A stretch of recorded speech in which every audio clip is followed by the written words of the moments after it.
Chers auditeurs, chères auditrices, merci d'écouter notre balado. Le contenu n'est pas destiné à un jeune public. Parce que c'est sûr, tu vas entendre des mots vraiment pas gentils. Paul s'empresse de la montrer à ses amis. Mario suggère qu'ils s'en badigeonnent tous. Oreille chaste, s'abstenir.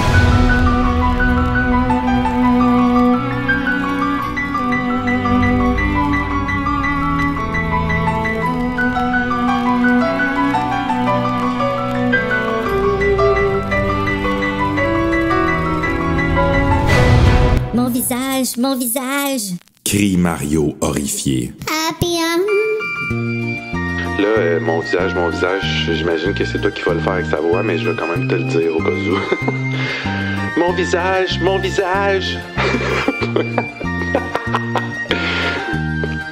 c'est toi qui vas le faire. Oh, bébé. Qui commence? Vas-y.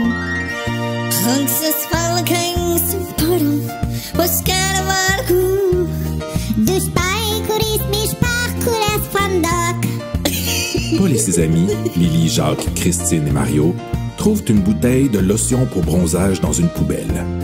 Donne un beau bronzage en quelques minutes, dit l'étiquette. Paul et ses amis s'en badigeonnent. Mais rien dans l'immédiat ne se produit. Cependant, peu de temps après, Paul s'aperçoit que d'affreux points noirs et drus poussent sur ses mains et son visage. Il les rase vite. Mais plus il les rase et plus il pousse. La lotion pour le bronzage serait-elle en cause? À moins que...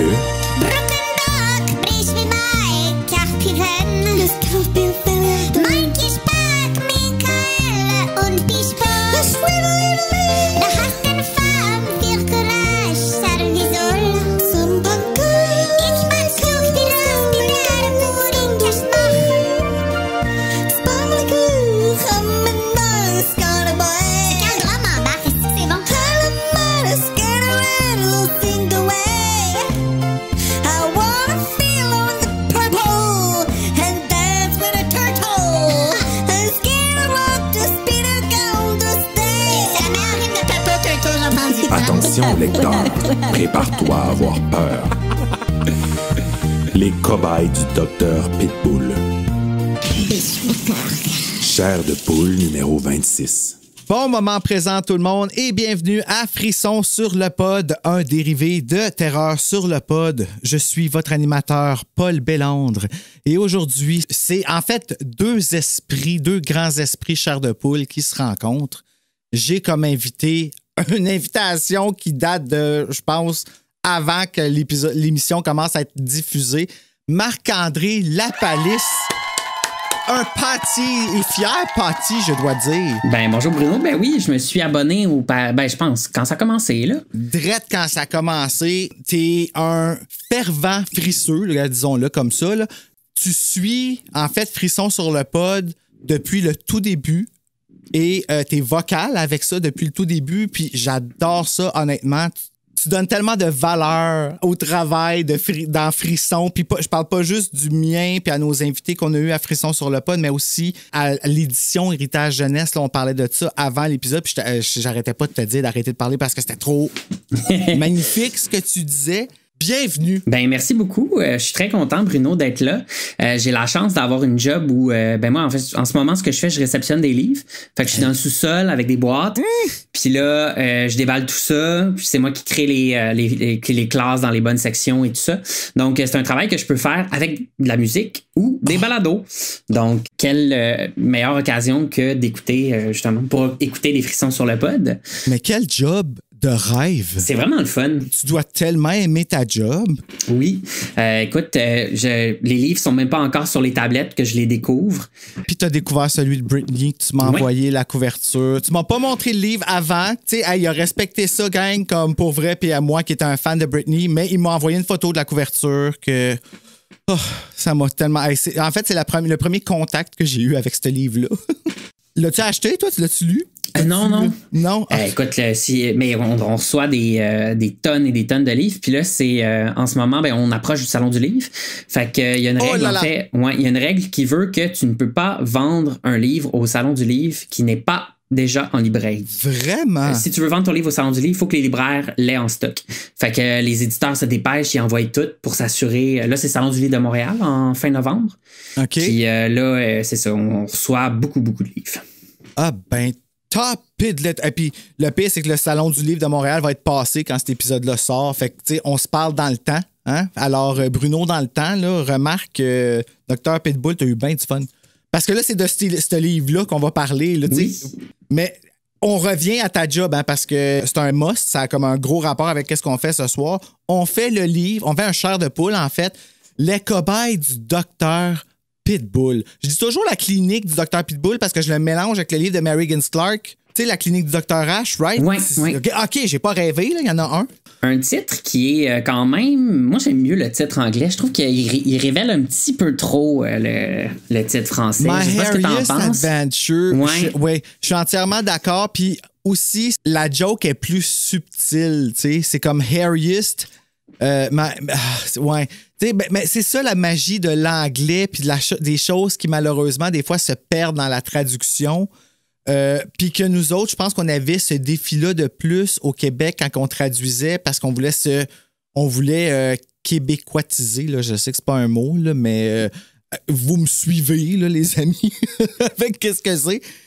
Puis honnêtement, oui, en effet, ce titre-là, je pense que c'est un des plus gros miss de la collection Chair de poule. Mais tu sais, en est-ce un, étant donné que l'épisode était sorti avant... Ouais. Peut-être que c'est ça, il y en a qui... Moi, j'avoue que comme enfant, ça m'a pas volé le punch. Mais là, comme adulte, je regarde puis je me dis, mais... Ouais, ça nous dit pas mal ce qui va en être, en tout cas du punch à la fin. Là. Ouais, le fameux punch qu'on va essayer de ne pas dévoiler.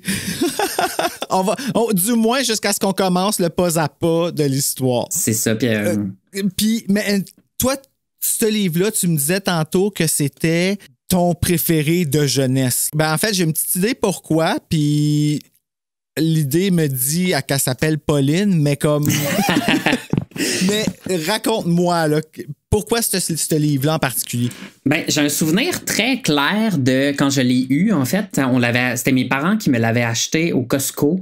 Dans le temps, ils faisaient comme des packs avec c'était comme 2 pour le prix d'un. Ils faisaient ça au Québec, genre? Moi, j'habitais à Laval dans ce temps-là, puis je me rappelle que mes parents me l'avaient... Ils savaient que j'aimais les chairs de poule, puis ils m'avaient acheté le pack avec... C'est le mutant masqué, le numéro 25, puis le 26, les cobayes du Dr. Pitbull. Puis je pense que j'ai lu celui-là avant, puis le mutant masqué après, qui a aussi une fin assez surprenante. C'est pas pour rien une raison pour laquelle c'est mon préféré, c'est un de mes préférés, c'est que j'aime les chairs de poule avec des fins, disons, je sais pas si on peut dire que ce livre-là finit mal, mais avec des fins surprenantes, ou en tout cas où ça revient pas, où on revient pas à la case départ. Queue de poisson, là, tu sais, c'est comme que tu finis pas safe. Ouais. Allons avec ça. Mais oui, puis je comprends. Moi, là, c'est vraiment drôle parce que ce livre-là, quand j'avais vu l'épisode, je comprenais pas bien l'anglais encore. Fait que j'avais pas compris qu'il était déjà ce qu'il était et que ça faisait comme ça va être vraiment pas facile. Ouais, mais on va faire ce qu'on peut. Comme la fin, j'avais pas compris. Puis quand j'ai lu le livre, comme on dirait que tout ce temps-là, le temps de l'épisode, jusqu'à ce que le livre sorte en français, jusqu'à ce que je le finisse, que là, j'ai eu le punch. Fait que ça s'est étalé là, sur longtemps. Moi, ce qui m'avait marqué de cet épisode-là, c'est le poêle. Le poêle. Le fait, puis moi, je voyais ça comme, quand il levait sa jambe, comme, parce que moi, c'était l'épisode, là, quand j'ai vu l'épisode, puis le gars, je le trouvais cute, là, je sais pas qu'est-ce qu'il a l'air aujourd'hui, mais dans le temps, j'avais comme son âge, puis je le trouvais beau, là, aujourd'hui. J'ai regardé l'épisode, puis j'ai fait, OK, je comprends, tu sais, il y a des petits airs de, pas Nick Carter, mais c'est un petit blondinet avec des cheveux frisés, puis tout ça, tu sais, comme... Je le vois comme qu'est-ce que... Je suis curieux de savoir qu'est-ce qu'il a l'air aujourd'hui, là, le petit gars de comme 12 ans. Là. Puis j'ai réécouté justement cet épisode-là en vue de venir enregistrer ça parce que je voulais voir comme c'était quoi. Puis c'était vraiment ça, moi, qui m'était resté. Le fait que le poil pousse, quand il monte sa jambe, je suis comme, sa jambe, c'est une jambe d'homme. Tu deviens un homme. puis t'as peur de ça, c'est quoi qui se passe? Les bras, je me l'explique pas. Ouais, ben là, Sorry. ouais, moi aussi, j'ai réécouté l'épisode en vue de l'enregistrement, puis quand il nous dévoile les bras poilus pour la première fois, on voit que c'est pas Rick Baker qui a fait les effets spéciaux. Hein. On dirait il y a comme un petit espace, on dirait, entre la manche puis je l'ai écouté sur YouTube, là, il y avait pas une résolution d'image extraordinaire, là. C'est quel que t'as écouté pour le fun sur YouTube? C'était la version américaine, My Airiest Adventure. Ouais, j'aurais dit, excuse-moi, j'ai pas été précis dans ma question, mais c'est parce que sur YouTube, puis là j'en parle parce que je veux absolument le plugger, The Goosebumps Channel qui est sur YouTube, c'est une chaîne. Okay. Je vais mettre le lien sur la description de l'épisode. Il n'a pas seulement mis l'épisode My Airiest Adventure en ligne, il a mis la première diffusion sur Fox Kids. Ah ouais. Avec les annonces pis tout. OK. Ben là, ça... Hey, ça ne se décrit pas. Je suis plugué là-dessus depuis à peu près... depuis une semaine. Moi, mes cassettes que je les enregistrais quand j'étais jeune, là, ils ont toutes au vœu usé. Je les avais toutes gardées. Puis ils ont fini par briser la plupart, mais là, je suis tout en train de m'y remettre sur VHS parce qu'il n'y a rien qui remplace le bon vieux VHS. Surtout pour des Goosebumps. C'est tellement comme plus magique et tellement plus épeurant quand tu regardes ça, comme que tu n'es pas sûr de bien voir. Hey, écoute, le masque hanté, là, j'ai dû le regarder comme 3 fois. C'est tellement beau. Donc, merci. Thank you, Goosebumps Channel, with your 1.08 abonnés. Je sais te le dire pour que tu me comprennes, mais I love you very much. Mais il y avait, imagine, des enregistrements des épisodes en français à Canal Famille. Tout enregistré avec les pubs de Canal Famille. Ça serait super. Écoute, je harcèle UniTV. OK, j'ai arrêté. Non, il est super gentil, mais il y a juste moi qui le demande. Mais j'envoie ça dans l'univers. Ils ont acquis les droits il y a 2 ans pour faire jouer la série Chair de poule doublée au Québec. Là. Ils l'ont tout fait jouer, mais je les ai manqués, je les ai pognés à partir de comme genre les 4 derniers là, épisodes que j'ai réussi à enregistrer. Là. Je m'en veux tellement.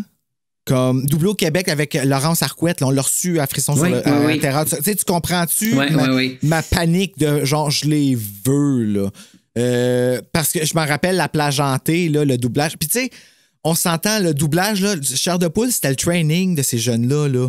Comme c'était pas bon, mais c'était à nous autres. Oui, c'est ça. C'est comme Fais-moi peur. Exactement. Puis Fais-moi peur, ils sont doublés au Québec sur YouTube. Ils sont toutes là. Regarde, je suis sûr que tu les écoutes encore toi aussi. Moi, je les ai réécoutés il y a quelques années. Là, je les ai toutes révisitées. Ceux de mon enfance, là, mes préférés. Là. C'est quel ton préféré pour le fun avant de sauter dans le livre que genre puis qu'on parte un Fais-moi peur sur le pod? Là?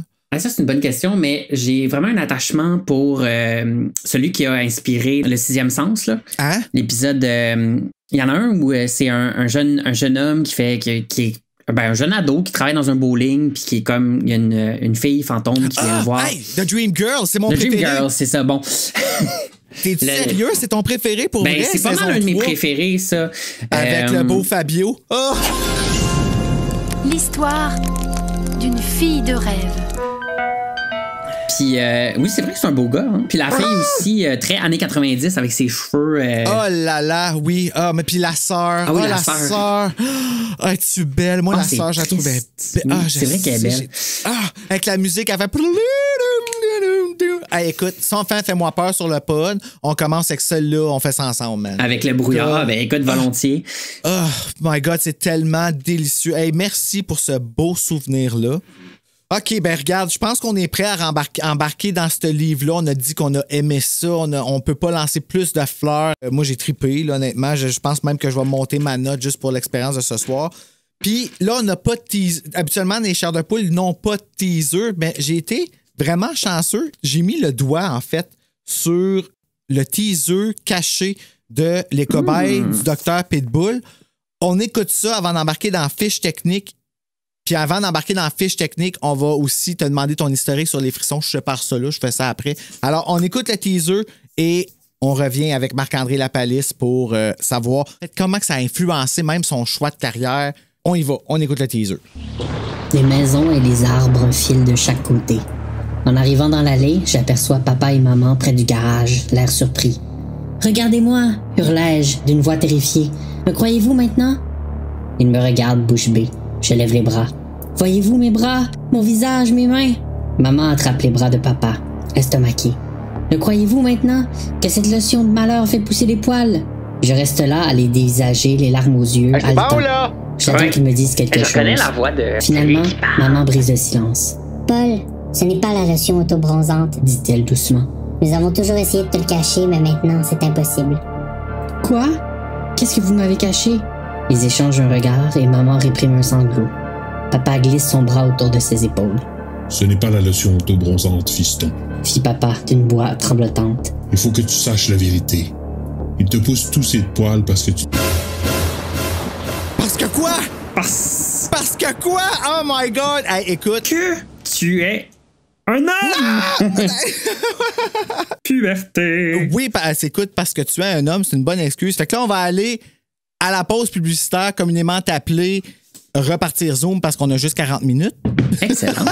Et on revient à Frisson sur le pod pour parler avec Marc-André. Puis au retour, je vais te montrer un album très précieux pour moi. Oh my God, OK. Ouais, tu vas voir ça. Il existe un endroit où une nuit, le mal est tombé depuis les étoiles, déployant insidieusement son univers, dans lequel des enfants comme nous ont dû se battre pour sauver. Certains s'en sont pas sortis vivants. Les autres ont réussi à enterrer le mal, mais sont restés écorchés par toutes ces aventures. Ces jeunes-là, on les appelait les enfants perdus. Puis cet endroit-là, c'est le comté de Coleraine. Ici. Les écorchés, partie 1. Une œuvre de Lucas Jalbert. Automne 2024. Rebonjour. Rebonjour. Fait que là, si on l'avait pas reconnu, le teaser était fait par Marc-André Lapalisse qu'on a avec nous, là, comme... T'es bon! Ben merci. Écoute, j'étais content que Héritage m'engage là, pour faire ça. Ben, OK, là, sans joke, on pourrait, là... Moi, j'ai capoté, je vais t'avouer, là, j'ai vécu de quoi, comme je te l'ai dit, là, on se parle depuis un bout sur Instagram de Terreur sur le pod, puis quand tu m'as envoyé ça, là, ce petit bout-là, hier, oh my God, j'ai commencé à capoter. Je sais pas pourquoi je pensais que les messages disparaissaient après. OK. Écoute, finalement, c'est Snapchat qui fait ça, ça a l'air. Fait que je me rappelle avoir eu Snapchat que oui, c'était comme éphémère, là, puis tout ça. Fait que j'avais peur que ça disparaisse. J'étais comme, OK, c'est trop bon, faut l'enregistrer puis faire comme un... Puis tu fais ça à la librairie parce que là, OK, tu es libraire. Tu travailles, comme tu disais, puis Chair de poule, avant, en pré-enregistrement, on parlait justement Chair de poule, Frisson, ça l'a influencé ton choix de carrière. Puis que tu as travaillé en édition, puis toute la... Écoute, c'est... Tu sais, c'est pas n'importe quoi que je reçois la Frisson aujourd'hui, là, parce que c'est quelque chose que je trouve ça beau d'entendre, comme, tu sais, comment ça a commencé, là, tu me parlais du Costco puis tout ça, mais tu sais, pour que ça aille jusqu'à ce que tu veuilles travailler en librairie avec les livres, tu sais, puis tout ça, je trouve ça quand même assez fascinant, là. Ben moi, j'ai appris à lire, en fait, avec des chairs de poule. Tu sais, je suis né en 90, fait que je suis les années. Fait que quand j'ai commencé à lire vers l'âge d'à peu près 7-8 ans, il y avait déjà quand même une bonne batch de chairs de poule qui était sortie. Les Frissons, tu sais, j'ai contemplé les couvertures, j'en ai lu un petit peu plus tard, mais c'était plus les chairs de poule parce que déjà, tu sais, Frisson, disons, c'était déjà bien entamé, mais c'était quand même pour plus vieux. Puis, moi, j'ai toujours, en fait, depuis que je suis tout petit, j'ai toujours trippé sur l'horreur. Fait que ça a commencé avec les dessins animés de Disney, puis les sorcières, puis, tu sais, tous les monstres traditionnels, les vampires, les loups-garous. Chaque fois que j'en voyais, je capotais. Fantasia, te faisais-tu peur, toi? Tu sais, le film de Disney, avec Fantasia. Disney, ouais, avec les balais, là, qu'ils coupent les balais, puis ça... Ouais, quand même, ben, le film, là, marquant, là, de mon enfance, disons, avant l'âge de 10 ans, là, c'est The Witch, le film de... Je sais pas si on dit Nicholas Roeg ou Roeg, en tout cas, je sais pas comment on le prononce, là, mais avec... The Witch, avec les deux V, là? Non, celui avec Angelica Houston. Ah oui, ah, mon Dieu Seigneur, oui, OK, oui. Hey, je vais tellement le faire, ça, je pense, l'année prochaine. Je capotais sur ce film-là. Et c'est un film il me faisait peur, mais j'étais fasciné en même temps. Fait que, tu sais, la fameuse scène où ils enlèvent, en tout cas, ils enlèvent leur masque puis on découvre que c'est des sorcières. Je sais pas si c'est un punch de dire ça. Tu l'aides, là. C'est incroyable. Et moi, j'avais peur, mais fait que je l'écoutais comme caché derrière mon divan, puis je sortais juste ma tête, puis là, je regardais la télé. Fait que, tu sais, j'étais comme, en même temps, j'étais fasciné, puis je voulais le voir, mais en même temps, j'avais peur. Fait que ça a été beaucoup mon rapport à l'horreur quand j'étais tout petit. Puis c'est ça le truc que je voulais te montrer tout à l'heure, là, c'est ça ici. C'est un album qui s'appelle Qui a peur de la sorcière? Moi, en tout cas, c'est Angelica Houston, d'avoir peur en maudit. À ma première visite dans une bibliothèque, la dame, la bibliothécaire, m'avait demandé ce que j'aimais, ce qui m'intéressait. Puis là, j'avais dit les sorcières. Puis elle m'avait trouvé cet album-là. Et j'ai réussi à mettre la main sur eBay. Je l'ai trouvé sur eBay, quelqu'un qui le vendait en Europe. Écoute, il m'a pas coûté cher. Là. C'est un livre, là, ça date de 89. C'est vraiment la première édition. Imagine en plus 1 an avant ta naissance, tu sais. Fait que ça a existé avant toi, cette histoire-là. Là. Ouais. Puis quand je l'ai eu de nouveau entre mes mains, là, j'étais tellement là, bon, en tout cas, ben tu sais ce que c'est avec les frissons que tu collectionnes et tout. Fait que ça, c'est je voulais le montrer. C'est vraiment un petit album court autour d'un garçon qui disparaît, qui se retrouve dans une espèce d'antre où il y a des méchantes sorcières, puis finalement il s'enfuit, puis ça finit bien. Mais ça a été... Ça finit bien, ah, puis t'aimais ça? Oui, j'ai aimé ça, même si j'aime mieux... T'avais pas encore développé ton goût pour les fins en queue de poisson? Ouais, moi je suis très Halloween 3. Hein. Moi, les fins avec que ça se termine, puis on le sait pas, là, on ne sait pas qu'est-ce qui va se passer. La fin d'Halloween 3, man. Oh là là. Les enfants sont-ils sauvés? Sont-ils morts? On sait pas. Ben non, ils sont morts. Ils ont toutes des têtes de worms puis de... Il y a des indices qui nous laissent penser que peut-être que oui, effectivement. Ouais, mais ça n'a pas bien fini. Non, c'est ça. Fait que bref, c'est ça, j'ai appris à lire puis avec les chairs de poule, puis simultanément, ben j'écoutais les Fais-moi peur. Ah, ils jouaient pas encore à la télé quand fait que t'as eu le droit aux chairs de poule tout seul? Ouais, moi c'est parce que tant mieux. Les chairs de poule, en fait, c'est parce que moi j'ai eu le câble quand même très tard. J'ai eu le câble, je devais avoir je pense 12 ans. À l'époque, je pense qu'il était juste, en tout cas en français, il était sur Canal Famille. Mon anglais était tellement pourri que je sais pas si ça devait être sur comme White TV ou quelque chose ça jouait sur Fox Kids et ça jouait le vendredi, nous au Canada on l'avait Fox, fait qu'on pouvait le voir, puis ça jouait en fait le vendredi, mais là ils ont changé pour le mardi. Les diffusions de Goosebumps, c'était particulière en anglais sur Fox Kids parce qu'il y en a qui étaient trop épeurants, ils ne pouvaient pas les passer durant leur matinée, le samedi matin. Puis le soir, c'était sur White TV. OK. Puis souvent, des fois, ça arrivait que le vendredi soir, il passait l'épisode comme The Haunted Mask a passé le vendredi soir. Werewolf of Fever Swamp, je m'en rappelle, il était comme 7 ans et plus là, en plus. Puis il l'avait fait passer pendant prime time. Ce qui jouait après Werewolf, c'était X-Files. Goosebumps is rated GB7 because it may be too spooky for children under 7. C'était comme un... OK, puis il était quand même assez... épeurant, le Werewolf of Fever Swamp. Ma sœur, elle a peur des loups-garous à cause de cet épisode-là, tu sais. OK. Et tout ce qui a comme amplifié aussi sa peur des loups-garous ensuite. Mais, tu sais, tu y parles de chair de poule, puis c'est le loup qu'elle voit hurler, là, tu sais. Puis je comprends, tu sais, ça reste... Moi, c'est le masque, là. Le Haunted Mask m'a tellement parlé, cet épisode-là, ce livre-là. Ça, puis la fillette qui crie au monstre. Toi aussi, je sais que tu tripes sur celui-là, là. Puis je pense qu'il a vraiment frappé dans le mille, particulièrement pour les fans d'horreur avec ce livre-là. Je parle de la fillette, là. Parce que c'est la petite fille qui se fait pas croire, qui se fait pas entendre.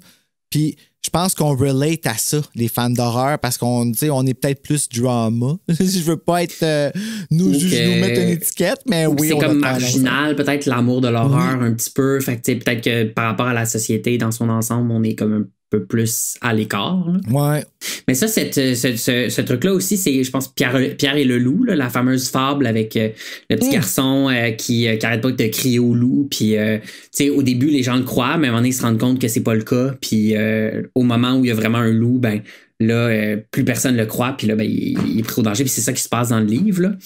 Ah, ça fait peur, là. Elle était peurant, cet épisode-là. Lui, il aurait dû passer en prime time. Le monstre. Ah, il a bave dans la bouche, les yeux qui sortent de la tête. Puis, tu sais, sais-tu quoi? Je vais te revenir là-dessus, là, parce que ça a rapport, là. Mais il y a une annonce que j'ai vue quand j'étais petit.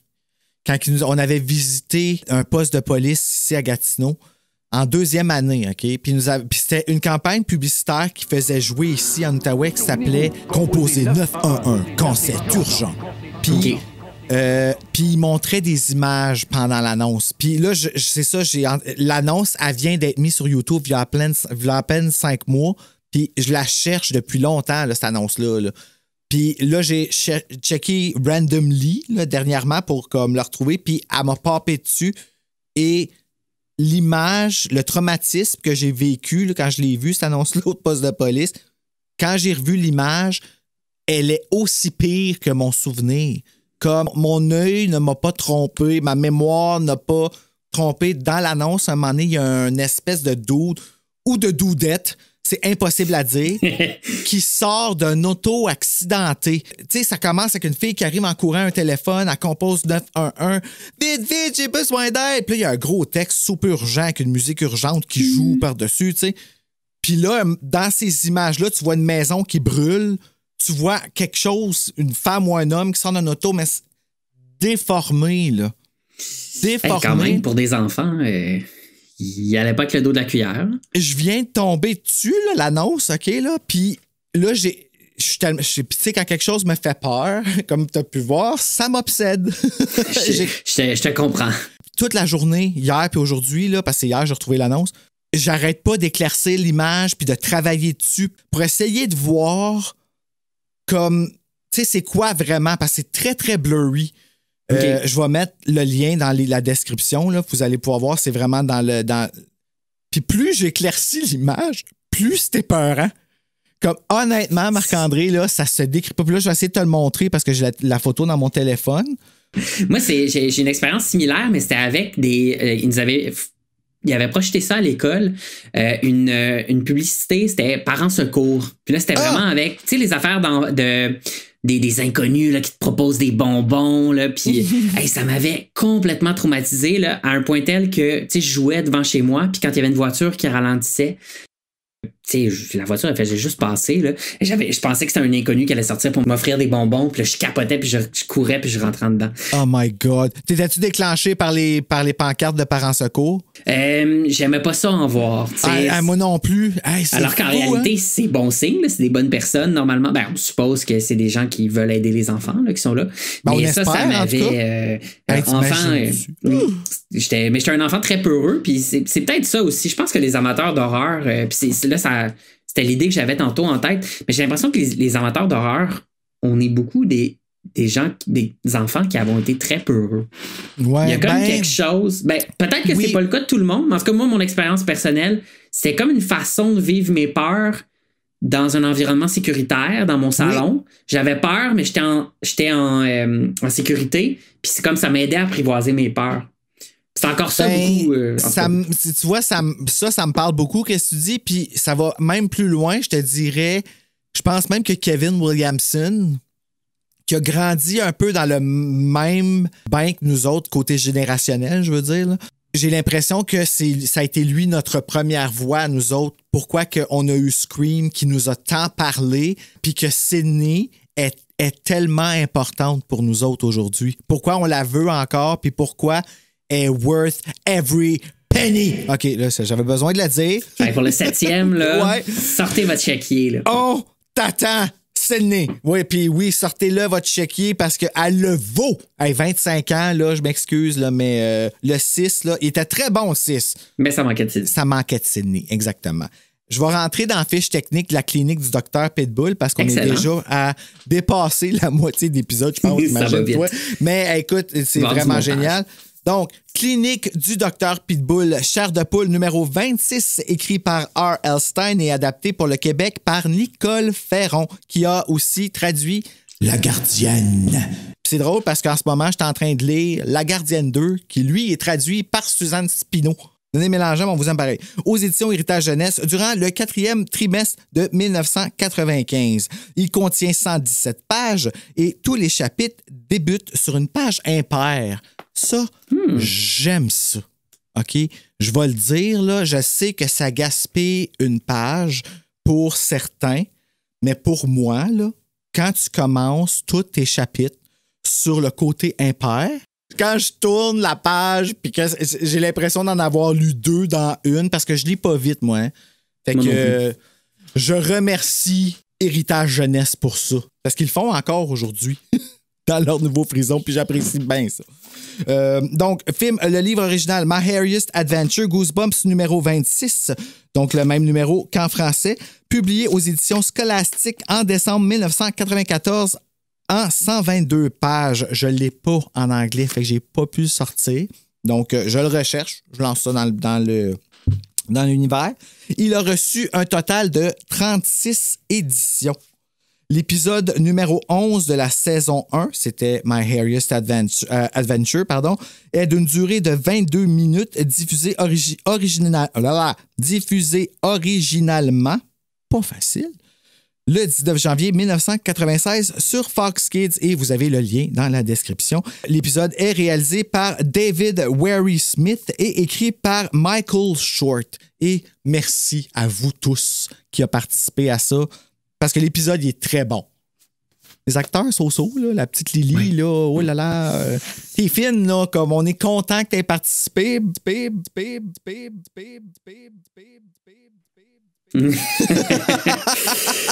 Donc, c'est ça. Ah oui, attends, j'ai le titre français aussi, parce que le titre français n'est pas le même que nous. Eux autres, ils ont appelé ça Alerte aux chiens. Ouais. C'est drôle, hein? Je pensais que c'était The Barking Dogs qui s'appelait Alerte aux chiens. C'est mieux notre titre, hein? J'aime mieux ça. T'aimes mieux Alerte aux chiens que Dr. Pitbull? Non, j'aime mieux les cobayes du Dr. Pitbull. Ah ouais, moi aussi. C'est drôle, hein? On bitchait contre le titre au début, puis finalement, on est comme, je suis content. Parce que les chiens, ils sont pas... en fait, dans le livre, les chiens sont pas méchants. Parce que là, on peut le dire, là, parce qu'on va faire le pas à pas, puis dans le pas à pas, il y a des choses qu'on va pouvoir parler qu'on pourra pas parler si on le dit pas. Non, c'est ça. OK, fait que le punch, tu veux-tu le dire? Le punch, là, c'est que Paul, c'est un petit pitou. Pas juste Paul! Paul pis toutes ses amis. Pas mal tout le monde. Ouais. On a pas la confirmation, je pense, pour Christine, puis Jacques, je suis pas vrai, sûr. Dans le dessin animé, il me semble que... le dessin animé, excusez. Dans la série télé, il me semble que ce sont tous des chiens, finalement. Mais dans le livre, fin, je vois, en plus, il y a un caniche. Oh my God. Oui, c'est Mario. Un caniche comme Bella. Mario. C'est Bella. Mario. Oh mon Dieu, oui, écoute ça, j'ai même un piton. Bella. Oh. On aimerait ça qu'ils deviennent des humains, hein, pour jaser avec eux, là, comprendre ce qui se passe dans leur tête. Écoute, c'était pour ça que je voulais qu'on le dise en partant, parce que toi aussi, t'es un dog lover, là, comme avec Pauline, que tu nous envoies des photos, elle est assez belle, je l'aime assez. Puis elle a l'air d'une Pauline en plus. Oui. Je trouve ça comme... c'est génial. C'est une petite Jack Russell, puis en fait, c'est le cadeau d'anniversaire des 60 ans de ma belle-mère. Oh là là! Et c'est une petite chienne absolument adorable, mais elle est complètement dépendante affective. On peut pas la laisser toute seule. Fait que c'est comme un peu...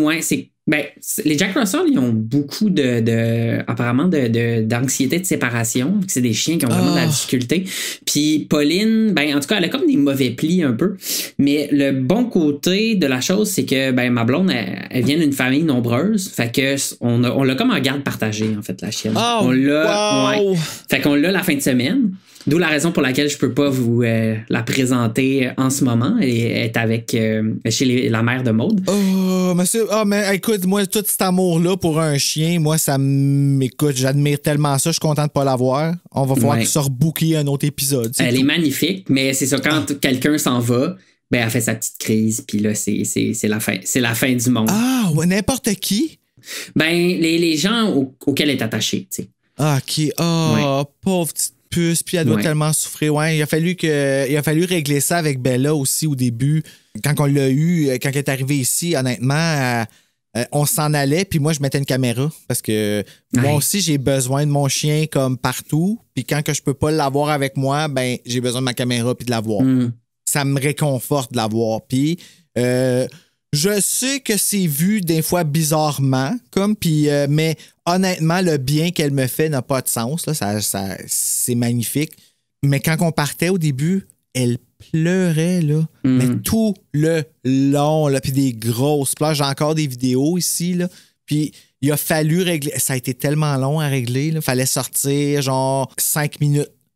revenez, ressortir un autre 10 minutes le lendemain, revenez, grandir. Puis toujours avec de donner. Hey, c'était une grosse éducation, mais là, elle pleure plus. T'sais, ça s'est réglé, mais je sais comment que c'est un combat d'ici. Je me demande si Paul a eu ce problème-là. Je sais pas, Pauline. Hey, j'avais pas pensé à ça, mais ouais, Paul. On sait pas, il a l'air d'avoir une belle vie de chien. Moi, on en parlera au pas à pas, mais quand je l'avais lu enfant, puis le punch, j'avais quasiment envie d'être un chien, moi, finalement. C'est comme c'est bien mieux que se stresser pour aller faire des maudits exposés oraux, puis là, la guerre des groupes, puis Vincent le baveux, puis... il est pas... Vincent, c'est un chien, tu penses? Mais c'est ça, c'est une bonne question. Il y a comme... ils disent que c'est un village où ils font des expérimentations sur les chiens, mais en tout cas, où ils transforment les chiens en humains, mais... Est-ce que c'est le cas de tous les enfants? Je suis comme pas sûr. Puis en même temps, c'est-tu cruel de faire vivre ça à un chien? Ben oui, puis aux parents. Puis tu sais, il est-tu un chien depuis qu'il est né? Tu sais, ou il est un chien juste depuis récemment, puis il s'en rappelait plus? Ouais, c'est ça, on ne sait pas, hein, si genre ils l'ont, quand c'est un bébé chien, est-ce que ça fait 15 ans, non, ils ont quoi, 12 ans, là, ça fait-tu 12 ans que c'est un humain, ou ils ont l'air d'être bébés quand ils les amènent, parce qu'à la fin, mais le chat t'es pas bébé? Le chat n'était pas bébé, c'est vrai, ça donne un bébé. Ouais. Ben c'est ça que je suis. OK.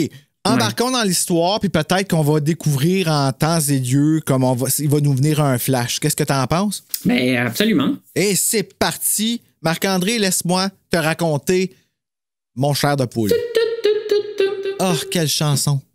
Hey, je l'ai encore dans mon téléphone, hein, cette chanson-là, l'extended, là. Je l'écoute, là. Puis je fais du Walking Man dessus. Là, là. Mais c'est bon. En tout cas, c'est une bonne tellement bon. Ça représente les 90s parfaitement, là, juste avant Scream. T'sais. OK. Paul Bellandre, 12 ans, fuit une meute de chiens errants. Qui, déjà, la première phrase, c'est drôle que Drette en partant, ils nous les font dans l'épisode aussi, il fait ça, qu'ils sauvent des chiens. Puis je suis comme, c'est qui les. Ben là, c'est des chiens errants. Mais ils n'ont pas l'air des chiens errants. Dans l'épisode, ils sont super bien coiffés. Oui, c'est ça. C'est peu propre, les chiens. Toutes des chiens de race. Oh là là. À 2000 $. Hey, c'est-tu assez cher, les chiens? C'est cher. Oh là là là là. Cette situation lui est arrivée plus d'une fois. Les chiens semblent toujours le poursuivre. Avant qu'il ne puisse se liguer contre lui, excusez, hein, je vais l'expliquer, là, c'est que j'ai pris encore une fois pour les chairs de poule, je prends la définition sur Goosebumps Wiki, qui est le site complet de Goosebumps, honnêtement. Là. Photos, texte, histoire, historique, tout est là. Je fais juste prendre le résumé à eux autres, puis je le mets sur Google Translate, puis je le mets après ça sur avec ma plume. Donc, ça se peut que des fois, il y ait des mots qui viennent pas nécessairement de moi, c'est juste pour avoir l'air smart, puis, mais je vous le dis pareil. Fait que, voilà. Avant qu'il ne puisse se liguer contre lui, là, on parle des chiens, les chiens sont arrêtés et repoussés par la meilleure amie de Paul, Lily. Là, je me rappelais plus de son nom de famille, mais finalement, plus loin, je m'en suis rappelé, c'est Castonguay. How québécois, n'est-ce pas? Oui. Ça, les noms, d'ailleurs, c'est la seule qui a le prénom, je pense, est le même dans la version anglaise puis dans la version française. Oui, mais c'est à cause de ses yeux. Ouais, peut-être. Parce que Paul... C'est ce que je me suis toujours dit. Parce que Paul, il s'appelle Larry. Oh, ben oui, dans Larry, la version anglaise. Ouais, c'est ça. Larry Harry fait du sens, mais en anglais, en français, Paul le poilu. Là, Paul le poilu. Ouais. Tant qu'à moi, il aurait pu juste garder Larry Harry, puis je pense que les Québécois auraient compris parce que, justement, trop de choses se perdent en traduction, comme Larry Harry. Tu sais, là, ils ont une raison de l'appeler de même, puis c'est pas nécessairement le poil. T'sais. Non, c'est ça, parce qu'il a pas l'air plus poilu que les autres. Là. Il y a Mario, lui, il a l'air d'avoir une tignasse du guitariste de Guns N' Roses. Là. Il a l'air d'avoir une bonne touffe frisée. C'est-tu un pad, ça? C'est-tu quoi, une coupe longueuil, genre? Non, il y a comme une espèce de grosse crinière frisée. Là, OK. En tout cas, fait que je sais pas pourquoi il l'appelle. Ben, c'est ça, on comprend que dans la version anglaise, ça a du sens, mais là, pas vraiment. Là. Mais les prénoms, c'est ça, il y a un bel effort pour... Moi, enfant, je trouvais ça vraiment cool. T'sais, je savais que c'était écrit par un Américain, mais j'avais l'impression quasiment que c'était ça se passait chez nous. T'sais. Ah, oui, on a été chanceux avec ça au Québec, puis les nouveaux sont pas comme ça. Ben, Probablement que t'en as vu un nouveau. Qu'est-ce qu'ils ont l'air, les nouveaux chars de poule? Ah, c'est décevant. Je trouve. Ils sont pas. Je pense qu'ils sont même plus traduits au Québec. Là, c'est traduit en France. Non, je sais. C'est Scholastic Canada qui achète leur traduction. Puis je sais pas encore si à la diffusion de cet épisode-là, l'épisode que j'ai fait avec Joe Roy, il est sorti. Disparition mystérieuse, Fear Street. C'est un livre doublé en France. Puis j'ai demandé à Max de nous faire le trailer. En tout cas, vous allez entendre. Ça va être délicieux, là, honnêtement. Là. Puis on dirait que c'est traduit par Google. Tu sais, comme quand je te disais tantôt, comme puis mon résumé est un peu avec cette couleur-là. Là, comme je te dis, c'est un peu le même genre au Québec. Il y a eu cette petite touche d'amour-là de plus. Ben ça, c'est tout à l'honneur de Héritage Jeunesse. Mais Paul le Poilu, on ne traite pas. Non, c'est ça. Puis les prénoms, en général, tu sais... Lily, ça marche, mais tu sais, est-ce qu'il y a vraiment beaucoup de garçons vers 1995, là, des garçons de 12 ans qui s'appelaient Paul, Mario?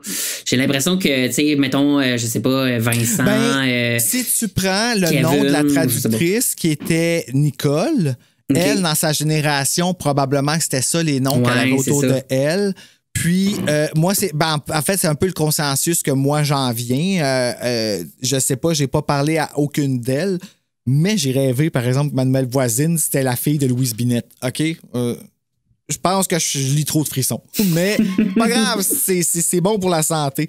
Mais honnêtement, je pense que c'est ça. C'est qu'eux autres qui allaient puis qui mettaient genre les noms de leurs couleurs en même temps. Puis c'est le fun, tant mieux, parce que je pense que ça leur a permis de triper eux autres aussi en faisant ça. Parce que, tu sais, il faut vraiment que...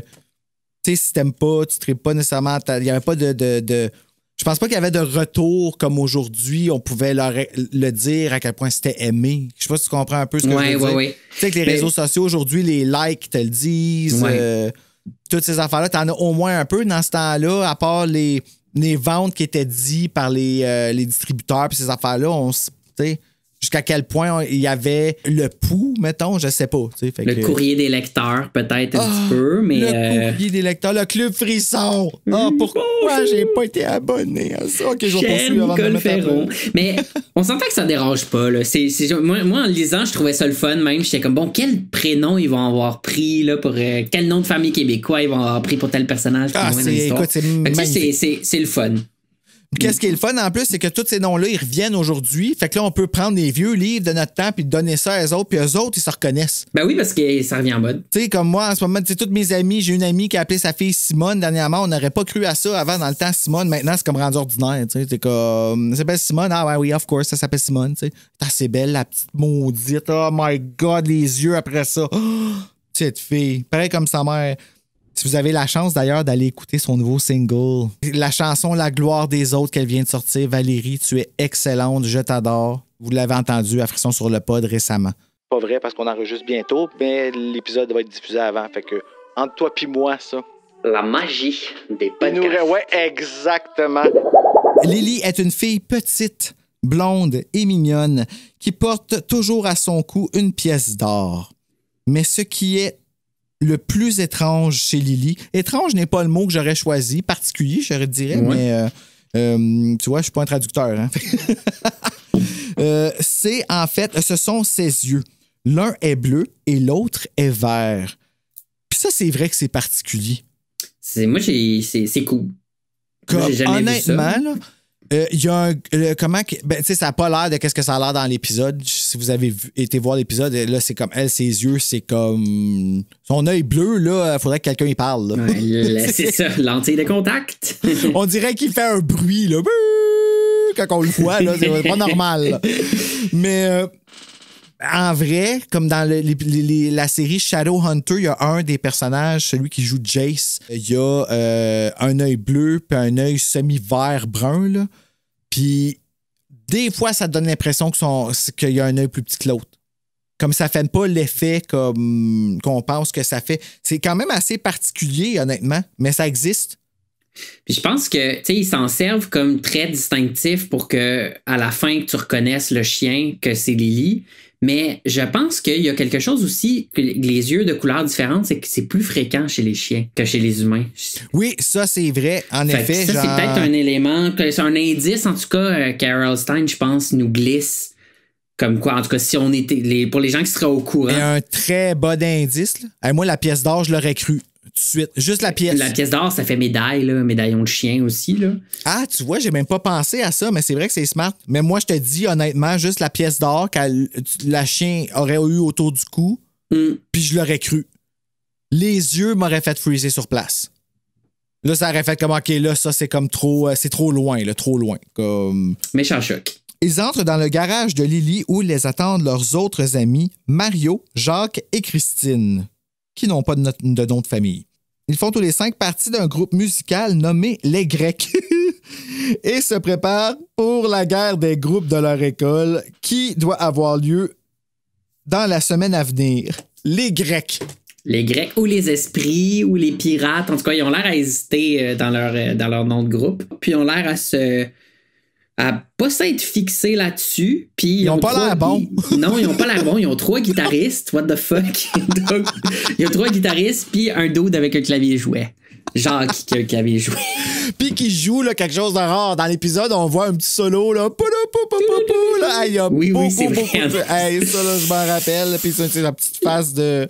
Oh là là. Mais la seule qui a l'air talentueuse, c'est Lily. Là. C'est dit qu'elle a une belle voix. Puis que... Mais elle est enterrée par les toilettes. Tu disais ça dans l'épisode. Je suis comme, ben ouais, elle fait juste danser en avant du micro avec un petit tambouret. Non. Elle joue même pas avec le tambouret. Dans le livre, là. Dans le livre, ouais, c'est ça, il dit. On va croire Paul sur parole. Combien de temps qu'il reste? Ah, j'ai encore le temps de lire un petit peu. Okay. Petite question pour toi.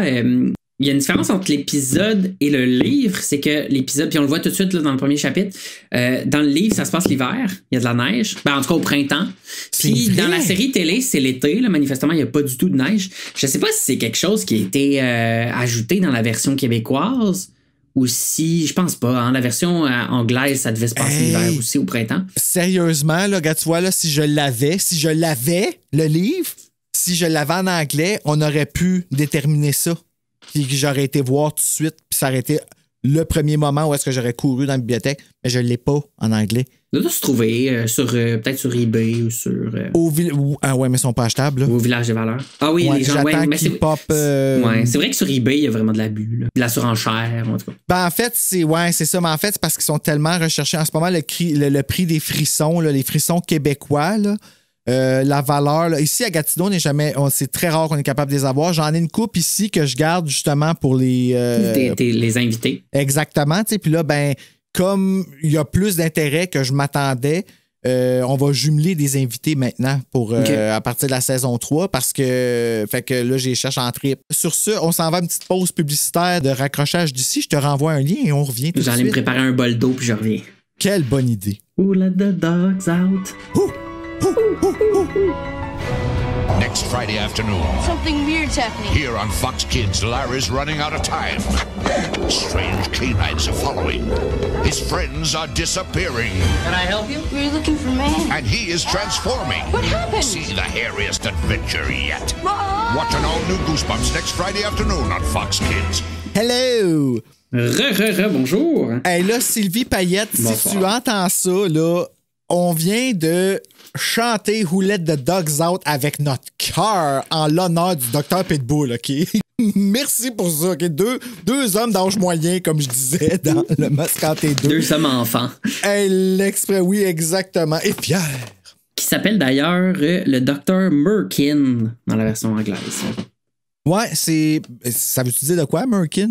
Peut-être. J'avoue que j'ai pas fouillé. Parce qu'en français, Pitbull, tu sais, je me demande si on pourrait en avoir un Québécois, Pitbull, qui s'appellerait comme ça, puis qui nous chanterait des tunes avec Jennifer Lopez. Oui, c'est ça, le docteur, un genre de rappeur, là, de DJ Pitbull. Donc, je poursuis avec, oublie pas, ça, ils font leur band qui s'en vient là, pendant la semaine. Dans les semaines à venir, leur rival est un groupe appelé Vincent et les Déchaînés, dirigé par l'odieux Vincent et sa sœur Marie. Puis Marie me fait plus chier que Vincent. Sont-tu baveux, hein? Hey! Sérieusement, puis Marie qui fait du surf sur les insultes de son frère, je la trouve... Pourquoi pire? Je ne sais pas, mais... Je sais pas. J'ai l'impression qu'il manque des dents. Puis C'est la petite sœur qui a pas encore eu ses dents d'adulte qui ont poussé, genre, mais comme qui est capable de jouer de la bass, la petite maudite, genre, puis elle est juste comme baveuse, là, avec son talent. Ah, en tout cas. Ah, vraiment. Puis ce qui fait le plus chier, là, c'est qu'ils sont bons. Ben, en tout cas, d'après ce qu'on nous dit dans le livre, ils sont bons. Oui, c'est de la bonne. C'est comme c'est de la compétition. Ben, en fait, c'est même pas de la compétition parce que les autres sont juste. En tout cas, les Grecs qu'on parle, en tout cas, les Grecs pour l'instant. On verra plus tard, mais. Les Grecs répètent, et ils répètent plusieurs heures avant de sortir, jouer dans la neige. Ah oui, c'est la neige. Fait que en anglais, c'est aussi de la neige. On me le confirme parce que c'est traduit de Wiki, puis les autres, ils prennent le livre original. OK, ils se lancent pas des boules de boîte, là. Non, c'est ça. Exact. Mais ça aurait pu fonctionner parce que les chiens font ça. Quand il y a de la boîte, les chiens, certains chiens. Ben oui, c'est vrai, hein, ça aurait été intelligent, ça, quand même. Oui, les chiens, ils se roulent dans la boîte. Là. Ouais, exact. Indice supplémentaire. Quoique la neige aussi, là, c'est un. Ouais, c'est vrai qu'ils aiment bien ça, se rouler dans la neige. Ben, juste que ça commence que tous les chiens courent après lui. Tu sais, qui sont tous à ce point-là sur une personne. Les chiens font pas ça, à moins que tu sois un des leurs, tu sais. C'est ça, ils sentent, là. C'est un petit chien refoulé. Mais moi, je serais curieux aussi de savoir sa casquette. Parce que là, on nous dit que Jacques, il y a une casquette. Il y a toujours une casquette des Canadiens sur la tête. Je sais pas, en anglais, ça doit être genre une casquette des Yankees ou je sais pas trop, là, d'une équipe de baseball ou de football. Vraiment, les Canadiens? Oui, ils ont adapté. C'est quand même cool, là. Un petit. Faut donner ça à Serge. Parce que Serge aime les Canadiens. Il va être content qu'il y ait les Canadiens. C'est pour ça que ça les mentionne. Faut y donner. Quand ils font la petite description initiale, c'est ça, ils ont leur casquette. C'est bien hot. En anglais, peut-être, c'est ça. C'est peut-être une casquette des Yankees, quelque chose comme ça. Ben, tu connais déjà plus d'équipes de sport que moi. Moi, je connais les Canadiens et les Nordiques. Je connais pas grand-chose. Moi, je suis zéro en sport. Poursuivons avec les chairs de poule. Ça, c'est un domaine qu'on connaît, ouais. Plus, oui. Il commence à monter un bonhomme de neige lorsque Paul aperçoit un tas de ferraille à côté d'une benne à ordures. Oh là là. Paul fouille dedans et trouve une boîte à pharmacie en émail. Il l'ouvre et en sort une bouteille de lotion orange. Là, non. Touche pas, Paul. C'est caca. L'étiquette indique bronze vite, donne un beau bronzage en quelques minutes. Paul s'empresse de la montrer à ses amis.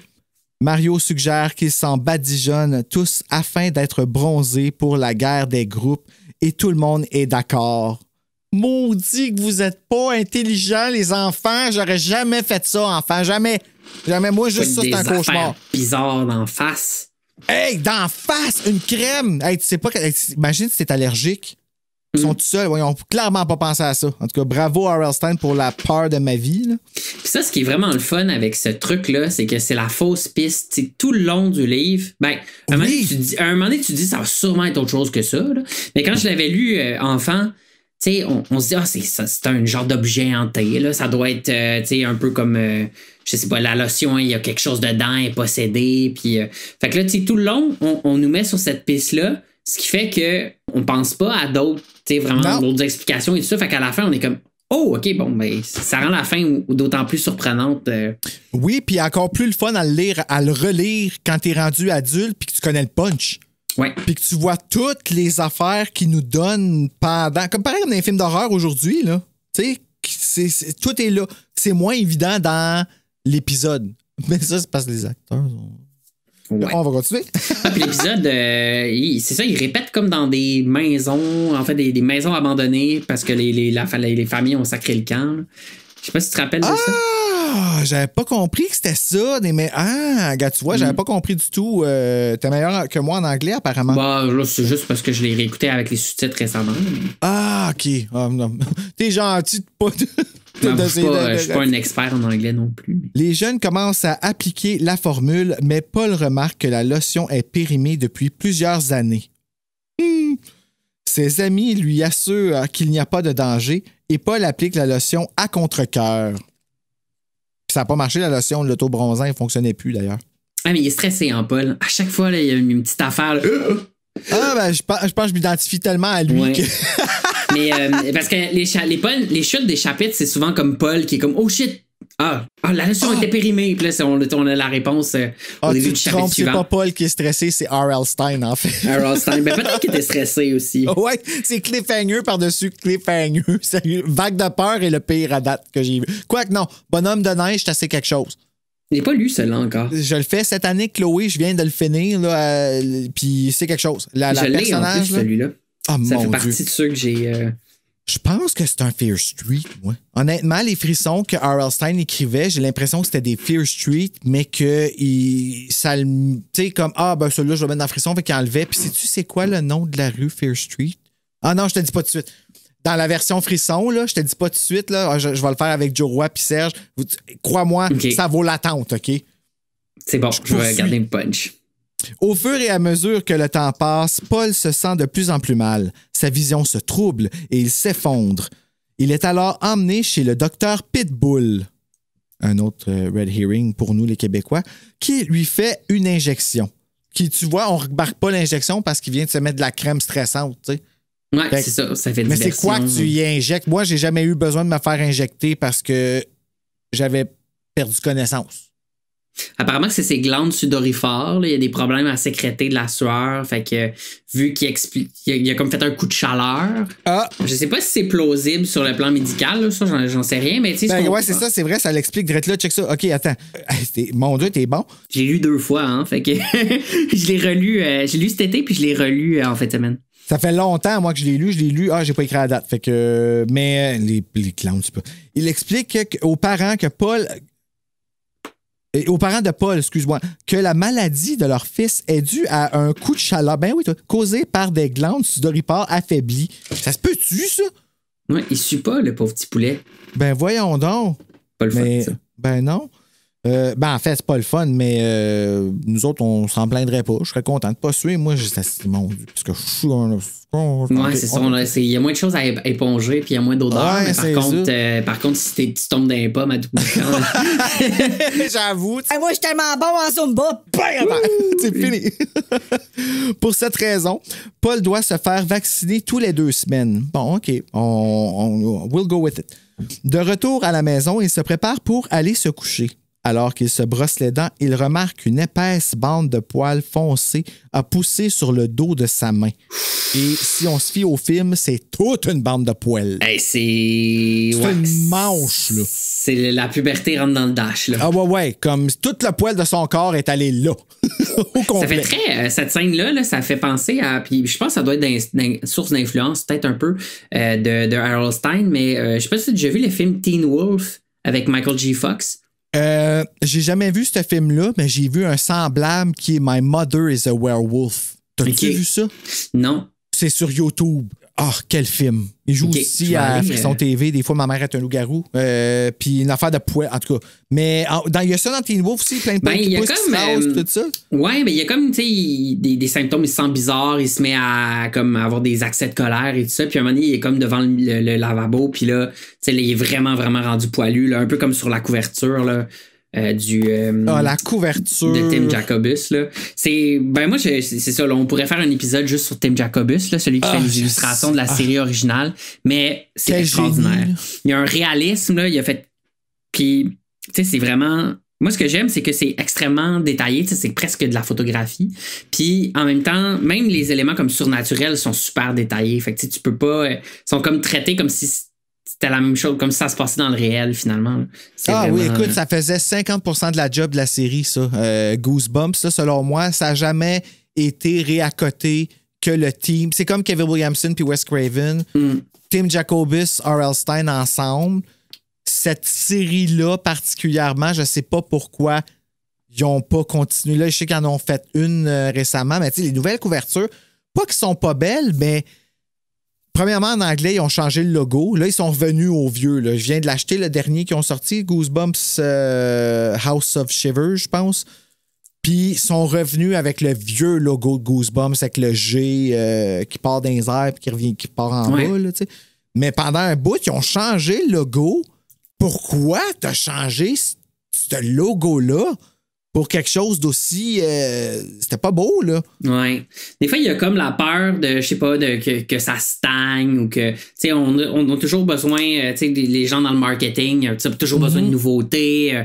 Faut relancer la série, on va faire des nouvelles couvertures et tout. Alors que des fois, ils pourraient juste garder la bonne vieille formule. En français, ils ont gardé le vieux logo. Puis d'ailleurs, je vais juste le noter...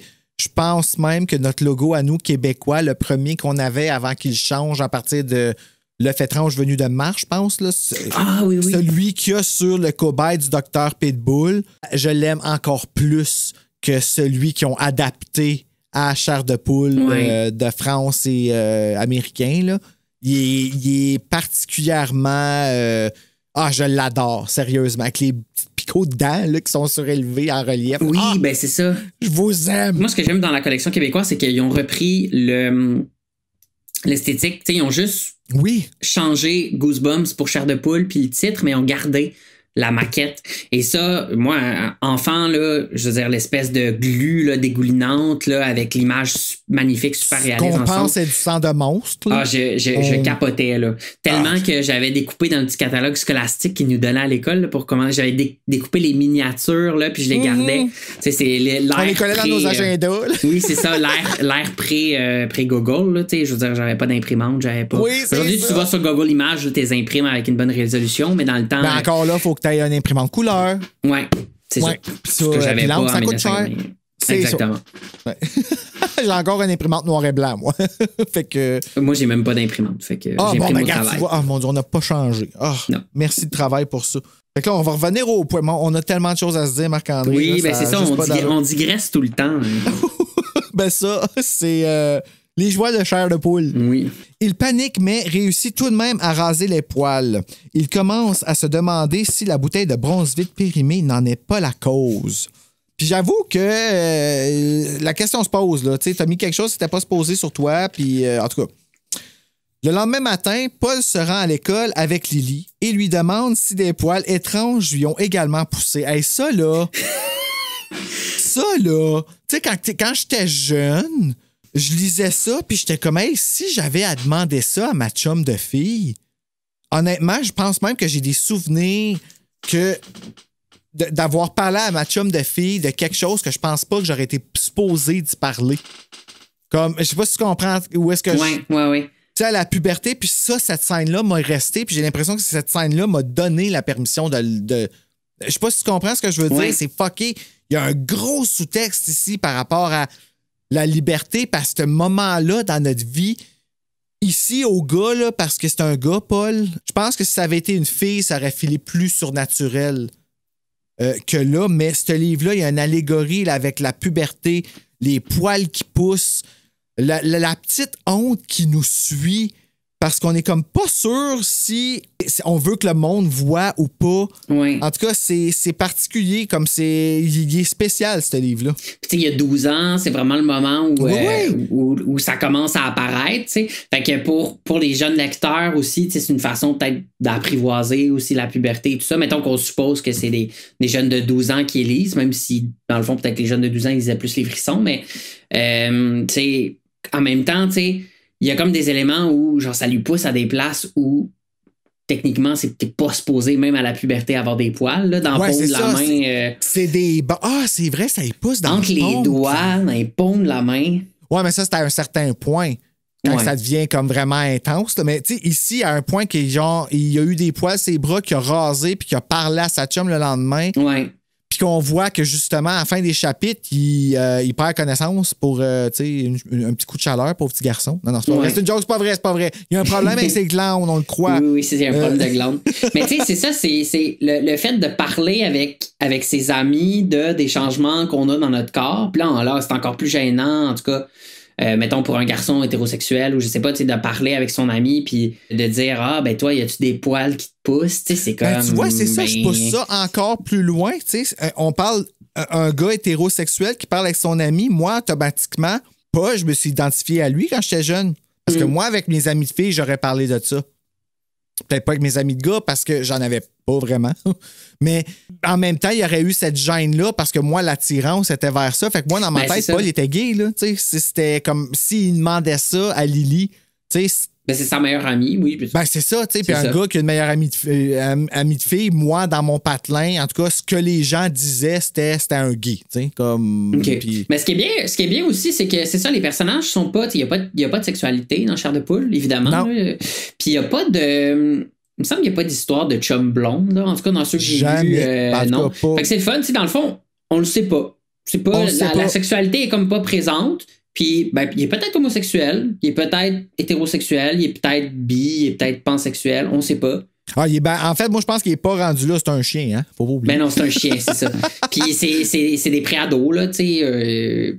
C'est bien correct aussi, là, qui profitent de leur enfance, puis les problèmes de cœur, ils vivront ça plus tard, les problèmes de cœur. Oui, aller courir dans les champs. Puis Lily, ben, du même avis que nous autres, parce qu'elle, elle se met à rire. Donc, celle-ci se met à rire de lui et à le traiter de Paul le poilu. Je m'en reviens. Moi, là, j'en reviendrai jamais, Paul le poilu, mais OK. Petit Paul, petit poil. À l'école, il doit faire un exposé oral devant la classe. Alors qu'il se dirige au tableau, Vincent lui fait une jambette. Fucker. En tombant, il remarque que des poils noirs et épais poussent maintenant au dos de sa main. Moi, c'est là que ça commence à être pas normal. Là. Comme... Ouais, ça repousse vite, là. Mais moi, cette bout-là, l'allégorie à l'érection spontanée dans la classe, par exemple, était vraiment forte. Puis j'ai moi, quand j'étais jeune, ça m'est arrivé un moment donné dans ma classe, puis ma prof m'avait demandé d'aller au tableau. Et honnêtement, là, j'y pense, la honte que j'ai sentie, j'en pleure encore. Là. Tellement vivide dans ma tête. Là. Ouais. Je sais même pas si quelqu'un a vu, mais quand je lis cette scène-là, là, honnêtement, ça m'a tellement fait revivre le moment de « Oh my God, je veux cacher quelque chose que tout le monde pourrait voir. » Puis probablement personne n'a vu. Là, j'étais jeune, j'étais en 4e année. Là, mais quand même, le moment, là, comment de mettre les choses plus grosses que nature. Okay. En tout cas, je veux pas aller dans une description, mais cette scène-là, il décrit vraiment bien comment il se sent en plus, Paul. C'était, en tout cas, les 2 fois que je l'ai lu, je me suis senti... me suis pas bien senti, là. C'était un gros malaise. Là. C'est tout c'est ça, c'est tout le rapport avec notre corps qui se transforme, qui change, dans lequel on n'est pas bien. T'sais, là, lui, il y a comme des poils qui sont apparus à une place weird, mais au début de la puberté, moi, je me rappelle, les premiers poils que j'ai vus, en tout cas, là, que j'ai remarqué, c'était comme au niveau du cou. Puis j'avais juste comme 2-3 poils follettes. Là. Puis ça, là, je fermais mon polo, là, j'allais dans une école où on avait des uniformes et tout ça. Je fermais mon polo pour que les gens le voient pas. J'enlevais les poils quand j'avais, il y a comme... Oh là là, ouais, c'est ça, t'es comme pas sûr que t'assumes ça, tu sais. Ouais, c'est comme ça qu'on... c'est ça qui vit au final. Puis c'est ça, ce qui est le fun, c'est que, bon, il y a quelque chose de surnaturel, mais un ado qui lit ça, un pré-ado qui lit ça, c'est comment je me sens, moi, quand il commence à m'apparaître des poils ou les filles pour la poitrine. Les érections, c'est ça, quand tu deviens ado, c'est un petit peu plus fréquent, là. Ouais, c'est ça, surtout ceux que tu vois pas venir, tu sais, qui te prennent par surprise quand t'es ado, puis tu sais, comme... Les gars, honnêtement, tapez-vous pas sur la tête. Là, je sais pas si il y en a de notre âge, là, de cet âge-là, qui écoutent là, en ce moment, là, mais soyez gentils avec vous autres par rapport à ça parce que c'est. Et, je sais qu'on n'en parle pas, puis qu'on blâme beaucoup de choses là-dessus, puis qu'on dit souvent des choses. Les gens vont vous dire que vous avez le contrôle, puis on vous croit que vous ne l'avez pas à votre âge, OK? C'est ah là là, pas drôle. Ah oui, puis non, Paul aussi ça, vous croit, là, comme. Mais heureusement, des années 90, c'était les pantalons baggy. Fait que c'est pas comme des skinny jeans, hein? Ça paraît moins avec un pantalon cargo. Hey, tu viens tellement de mettre un baume sur mon cœur en ce moment. Probablement que personne l'a vu, là, si t'avais un grand pantalon baggy, là. Hey, non, sérieux, Marc-André, je pense que tu viens de me guérir. Mais, OK. Non, mais tu comprends ce que je veux dire. Tu sais, comme tu viens de rassurer le petit gars en dedans de moi, parce que c'est vrai que je portais des baggy dans ce temps-là. Ouais. Wow. Hey, merci pour ça. Oh, c'est ça qu'on vit à Frisson sur le pod, mesdames et messieurs. On reconnecte avec notre enfance. Oui. Il sort de la classe en courant et se dirige vers son casier. Il y prend une paire de gants et cache les poils sous ceux-ci. J'ai eu beaucoup de plaisir avec sous ceux-ci. Excuse-moi. Des suggestions du directeur, d'ailleurs, qui pense qu'il y a des gants parce qu'il y a du poil sur ses mains. Puis là... t'as froid, tu mets tes gants. Ben oui, bravo, directeur, d'avoir comme tendu une perche à Paul, justement, parce que c'est ça qui a donné l'idée de mettre les gants, en fait. Quand il a vu les... Il a pas vu, je pense, à moins qu'il y avait des poils sur ses doigts aussi. Ouais, mais s'il y a des gants, ça se rend jusqu'au bout de ses doigts. Ouais, quand il met des... En tout cas, on n'ira pas dans les logistiques de poils. Non, il y a des poils partout, puis c'est ça. Il décide de ne pas aller à la répétition et rentre directement chez lui. Il fait un câlin à Jupiter, son chat, aux yeux jaunes, mais celle-ci semble effrayée par ses mains poilues. On la comprend un peu. Ça devait piquer aussi. Puis en même temps, dans le film, elle a pas peur de lui parce qu'elle mais elle se sauve quand il a le flatte, mais c'est dans son lit que ça se passe. Là. Il retourne alors à la salle de bain pour raser à nouveau les poils sur ses mains. Oh my God, que son père a tellement dû arriver le lendemain pour faire que... Oh fuck. Puis c'est pas vrai que ça se nettoie aussi bien. Là. Il en aurait laissé à quelque part. Le drain, il est bouché, là. Ben, il me semble, en tout cas, tu sais, le Drano... Ben non, c'est ça. En plus, c'est pas une repousse de barbe de 3 jours du lendemain. Là. Ça, il a l'air à vraiment se passer. Il faut qu'il se passe quasiment le clipper. Là. C'est du poêle, là. Ouais. Mais moi, je me demande comment il a fait pour faire paraître ça. Non, encore une logistique, là, ça fonctionne pas. Donc, le lendemain, Paul demande à ses amis ce qu'ils pensent du bronze-vite et ils se plaignent tous de son inefficacité, mais personne ne mentionne des poils. Puis ça aussi, je trouve ça bizarre si Mario, c'est un chien aussi. Il me semble qu'il aurait dû vivre la même chose, mais là, ça parle peut-être un peu de la honte entre les gars qui vont pas s'échanger. Ouais, je pense que choses-là, tu sais. Soit ben c'est ça.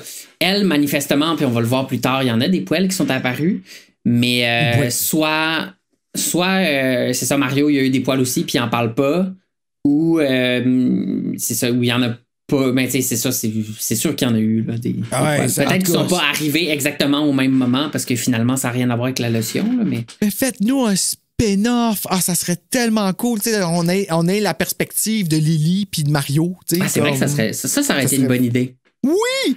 OK, ben, whoever entend ça, tu sais, Nicole Ferron, tu sais, lance-toi là-dessus.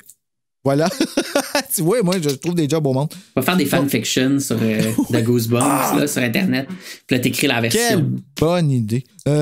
Au cours d'éducation physique, boy, quel cauchemar.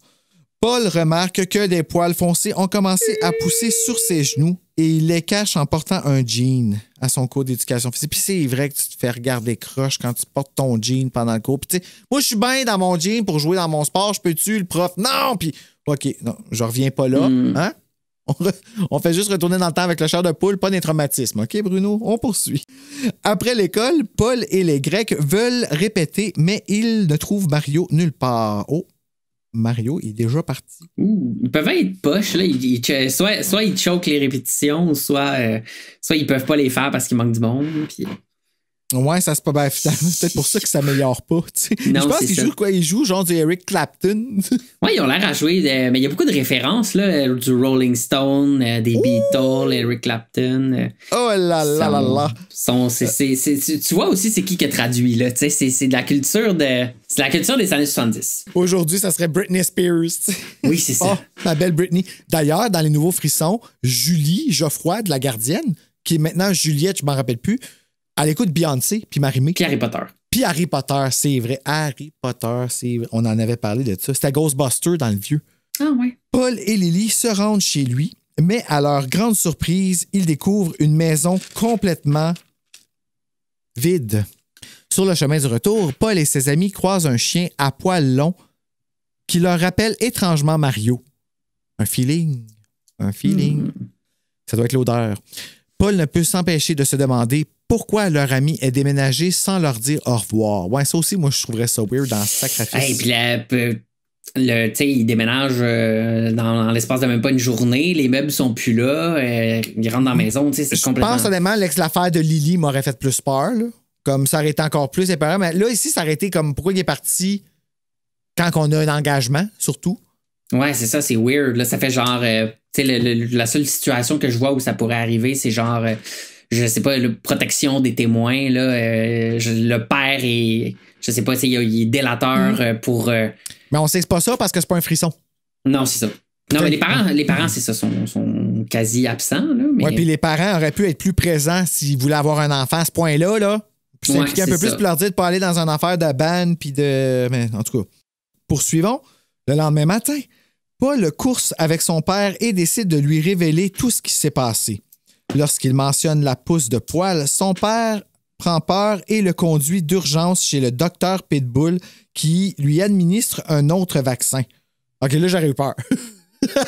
Holy crap, là, c'est comme, OK, ma puberté est pas normale, là. Qu'est-ce qui se passe? Papa, pourquoi tu me montes pas quand même rasé, là, comme le classique de la puberté, là, le père qui sort le rasoir avec la crème puis qui te montre comment. La première coupure qui fait mal, tu sais, là. Paul demande au docteur Pitbull si le bronze vite pourrait avoir rapport avec la pousse de poil, mais le docteur nie. Ouais, c'est ça. Le lendemain, Paul interroge à nouveau ses amis au sujet de la lotion. Il leur demande si des poils leur ont poussé. En guise de réponse, Jacques et Christine rient de lui et l'appellent Paul le poilu. Encore une fois. Donc, Harry, Larry, nanana, puis un poème là, en anglais. Ici, on n'en a pas un, mais dans le film, on en dit un moment donné. Là, oui, c'est vrai. Hein? Hey, mais ses amis, quand même, hein, pas très compréhensifs. Hein, ben, c'est des chiens. C'est ses meilleurs amis, mais ouais, c'est ça. Oui, c'est vrai. Il n'y aurait pas d'empathie, il va y pisser dessus. Ouais, c'est ça. Il va y sniffer le péteux, puis ça va être. Exactement. Ça aurait été un autre Goosebumps, mettons. C'est ça. Goosebumps 3X. Mais ouais, c'est ça. Inintentionnellement, c'est des chiens. Oui, c'est ça. Lily, par contre, se tait et regarde ailleurs. Ah, elle a du poil! Elle évite de répondre à la question. Je le savais. You're busted, Lily. Le lendemain matin, Paul se réveille avec le front couvert de poils qu'il rase rapidement et douloureusement. Ça, c'est pas cool, là. Là, ça fait mal, là. Aïe! Puis on le dit. Puis tu sais, on va être honnête, là, ça fait mal, se raser. Honnêtement, là, d'en face, là, comme... Non, moi, je le fais plus, là, avec un rasoir Bic, là. Ça fait trop mal. C'est horrible. Fait que je peux comprendre Paul qu'il en a dans le front puis qu'il en a partout. Puis Lily doit capoter encore plus. Parce qu'elle... elle a le droit à moins de poils que les gars. Oui, c'est ça. Puis c'est pas, tu t'attends pas à ce qu'il te pousse du poil, vraiment. Là. En tout cas, je sais pas son éducation sexuelle est rendue où, là, à Lily. Ben, on est dans les années 90. Fait que elle sait-tu qu'il y a des poils qui apparaissent aux aisselles, puis au niveau du pubis, peut-être, probablement pas, là. Ouais. Ben, là, ça passe encore. Mais non, mais c'est ça, mais qui apparaissent ses bras, c'est encore plus. C'est pas supposé, là. Un gars, limite, c'est supposé, mais peut-être pas à cette intensité-là, mais c'est ça. Ça aurait été le fun d'avoir le point de vue Lily, effectivement. Oui, sérieusement. Elle devait capoter dans sa salle. OK. Pauvre petite fille. OK. À l'école, Paul constate que Lily ne s'est pas présentée à cause du poil. Il essaie de lui téléphoner, mais il n'y a aucune réponse. En rentrant chez lui, Paul est suivi par un chien qu'il ne reconnaît pas. En l'approchant, il se rend compte que le chien porte la pièce d'or de Lily autour de son cou et encore plus étrange, il a les mêmes yeux que Lily. L'un est vert et l'autre est bleu. Puis honnêtement, comme je te dis, je ne sais même pas à quel point je me serais rendu aux yeux, moi, si j'avais vu ça. Juste la pièce de Lily, j'aurais fait « Oh shit, je suis dans la merde. » Puis j'aurais eu peur d'avoir mal. Mais en même temps, il s'est rasé, fait que, tu sais, il n'a pas peur de rien. La douleur, il fait plus peur, là, comme « Oh my God! » OK. Paul panique. Ah ben, il panique, c'est correct. Paul panique et court chez son ami en quête de réponse. Il demande à la mère de Lily s'il peut la voir et elle lui répond que personne portant le nom de Lily n'habite ici. Elle empoigne Paul par les épaules, les yeux pleins de larmes, et lui dit qu'il n'y a jamais eu de Lily, qu'il doit l'oublier. C'est fucking triste. Oui, c'est vraiment triste. Tu sais, à la fin, là, comme là, on va revenir à ça, là, à la fin, on va en reparler, là, mais moi, là, ça, là, ça me fait comme, oh my God, est-ce une mère qui voulait des enfants, tu sais? Fait que quand elle a vu le poil arriver, puis tout ça, c'est comme, elle a dû faire comme, oh my God, ça marche. Puis tu sais, comme, il déménage, là, dans l'épisode, là, il déménage. Puis tu sais, dans l'épisode, c'est pire parce qu'il va souper, là. Ouais. Fait que tu vois la dynamique familiale, puis tout ça. Ah, imagine! Puis les chiens, comment ils rentrent dans ce cours-là? En tout cas.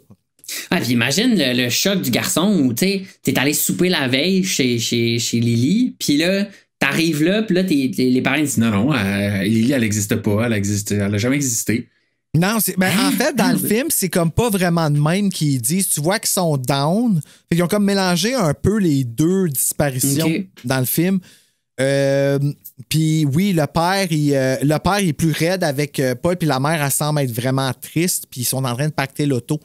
Puis ils s'en vont, là, tu sais, c'est vrai. En tout cas, c'est... Mais oui, en effet, là, c'est quand même troublant. Lily ayant disparu, c'est Christine qui prend sa place en tant que chanteuse.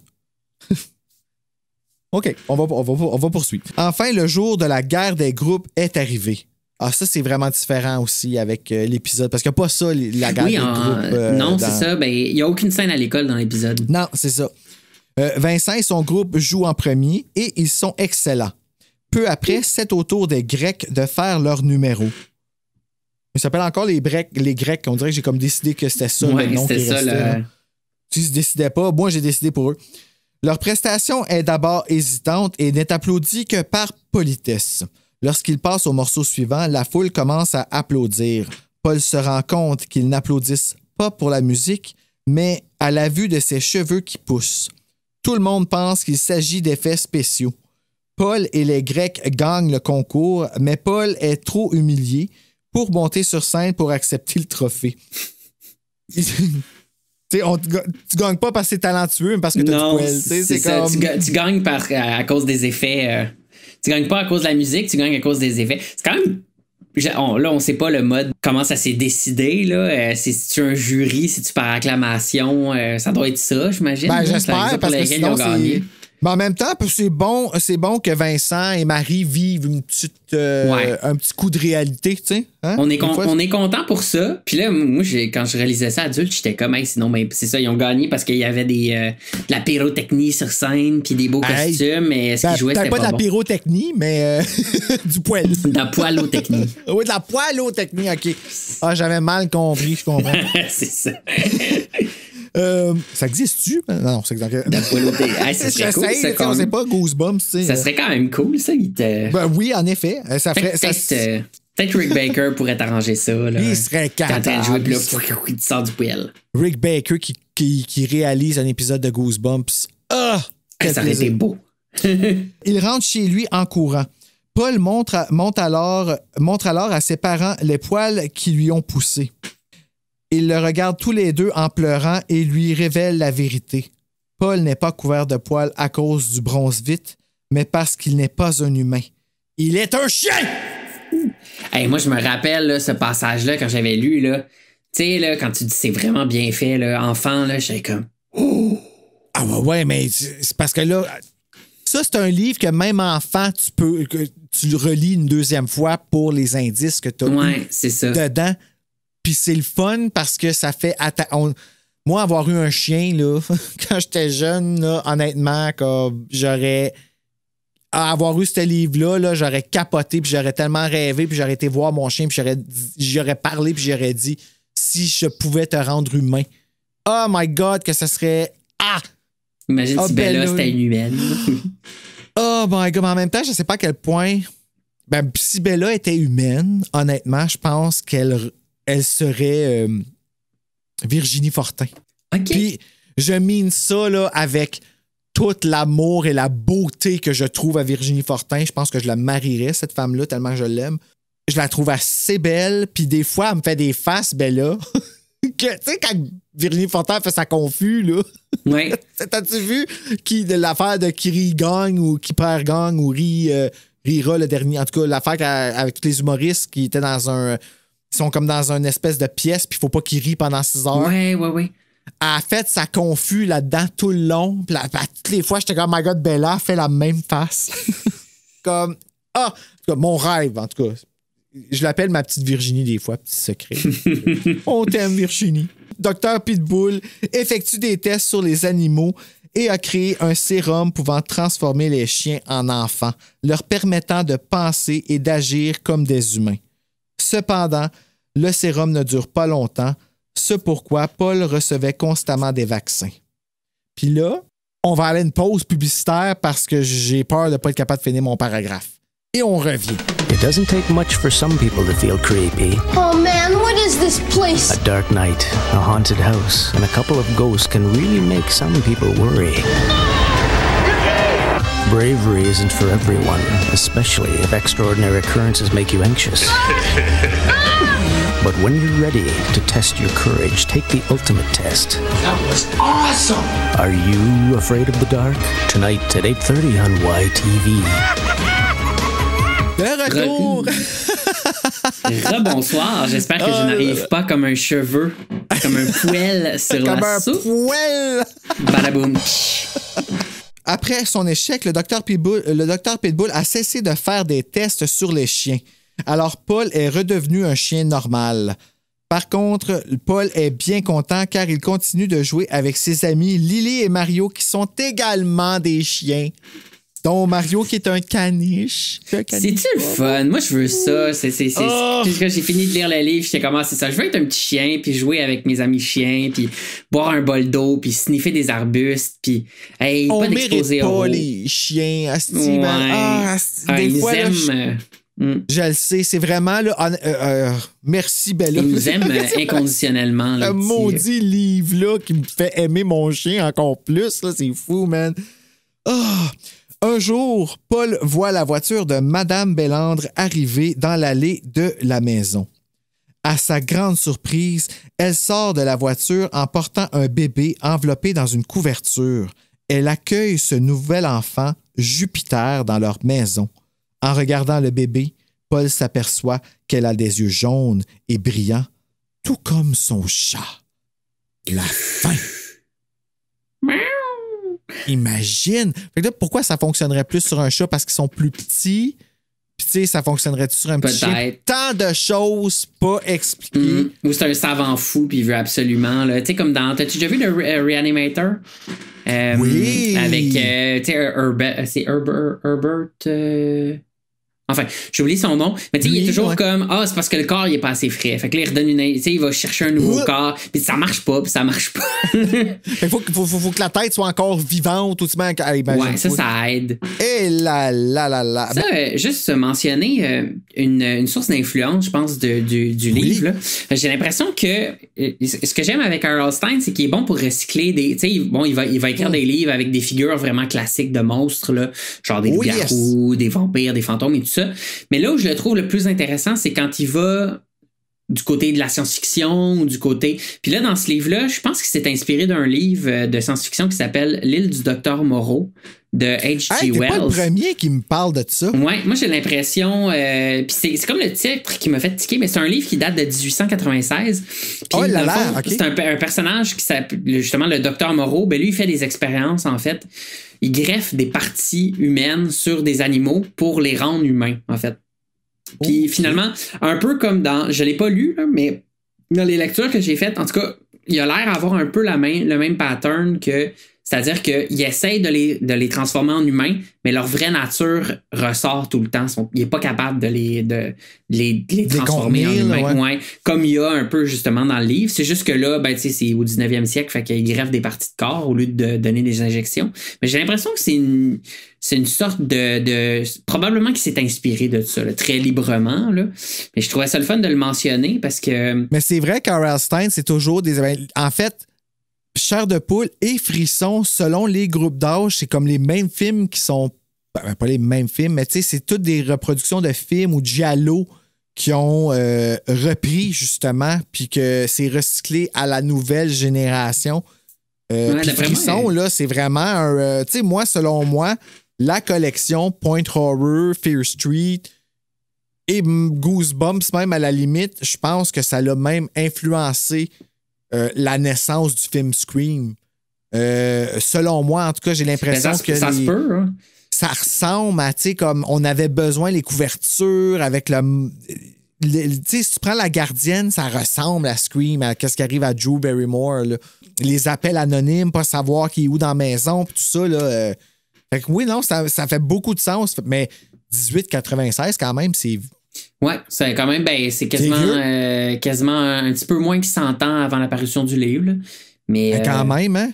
Mais j'ai un exemple aussi, c'est justement le sixième sens. Apparemment que ça aurait été une source qui se serait, M. Night Shyamalan se serait inspiré du fameux épisode de Fais-moi peur là, qu'on parlait. Là, ben oui, c'est ça. De Dream Girl. Ouais, fait que tu sais, ça se peut, hein, des fois, ils diront pas nécessairement parce que c'est pour les jeunes et tout ça, mais ça se peut très bien là, que ça a été une source d'influence. Là, pour Dream Girl, c'est tellement bon cet épisode-là. Oh my God, je veux avec tellement être la Dream Girl. Un punch aussi fort que celui-là, finalement. Là. Ben, en fait, moi, j'ai pas été pris pour The Sixth Sense, mais j'ai été pris pour The Dream Girl. Ah, c'est ça. Ça te dit-tu comment que ça... Tu sais, mais... c'est que je veux être Donna. Hashtag I am Donna. Donna, c'est le nom de la fille dans Jojo. Oui. Avec les beaux, pour être en couple avec le beau. Mais c'est un beau gars, hein. Il fait un peu Backstreet Boys, tu trouves pas? Il ressemble un peu pas au oui, là. Il y a un petit côté un peu. Oui, il fait élu de mon cœur, tout simplement. J'ai suivi la série les premières fois à cause de lui. Il faisait la sœur de Busy. Je sais pas si tu te rappelles de ça, la série les premières fois sur Canal Famille. Je pense pas que j'ai vu ça. Moi, j'ai comme eu. C'est ça, mes parents se sont abonnés au câble au moment à peu près où il y a eu le switch avec Vrac TV. T'as manqué. Ouais, j'ai manqué plein de belles affaires. Je me rappelle justement les Goosebumps, j'ai pogné quand on allait chez mes grands-parents qui, eux, avaient le câble. Puis des fois, on pognait des épisodes ou des bouts d'épisodes. Puis Chair de Poule, c'est vrai, Chair de Poule a joué sur Vrac TV pendant un petit bout parce qu'il était direct dans la période de transition, comme dans la partie de la saison 3, je pense, là, justement. Oh my God! Quelle nostalgie! On va-tu à une scène de Dr. Pitbull? Ben, tout à fait. Et voilà, on vous présente ça à l'instant. C'est parti! J'adore courir. Pas quand des chiens me poursuivent, mais en temps normal. J'aime la façon dont mon cœur bat et le bruit de mes chaussures de sport sur le trottoir. J'aime le travail de mes muscles. Le samedi matin, je vais courir avec mon père. Il court toujours dans le boisé, sur un sentier qui borde un petit lac. L'air y est frais et c'est tranquille. Papa est grand et mince, un vrai athlète. Ses cheveux gris étaient blonds comme les miens quand il était jeune et il a maintenant un début de calvitie. Il court tous les matins avant d'aller au travail. Je pense qu'il ralentit un peu son rythme le samedi matin afin de courir à mes côtés.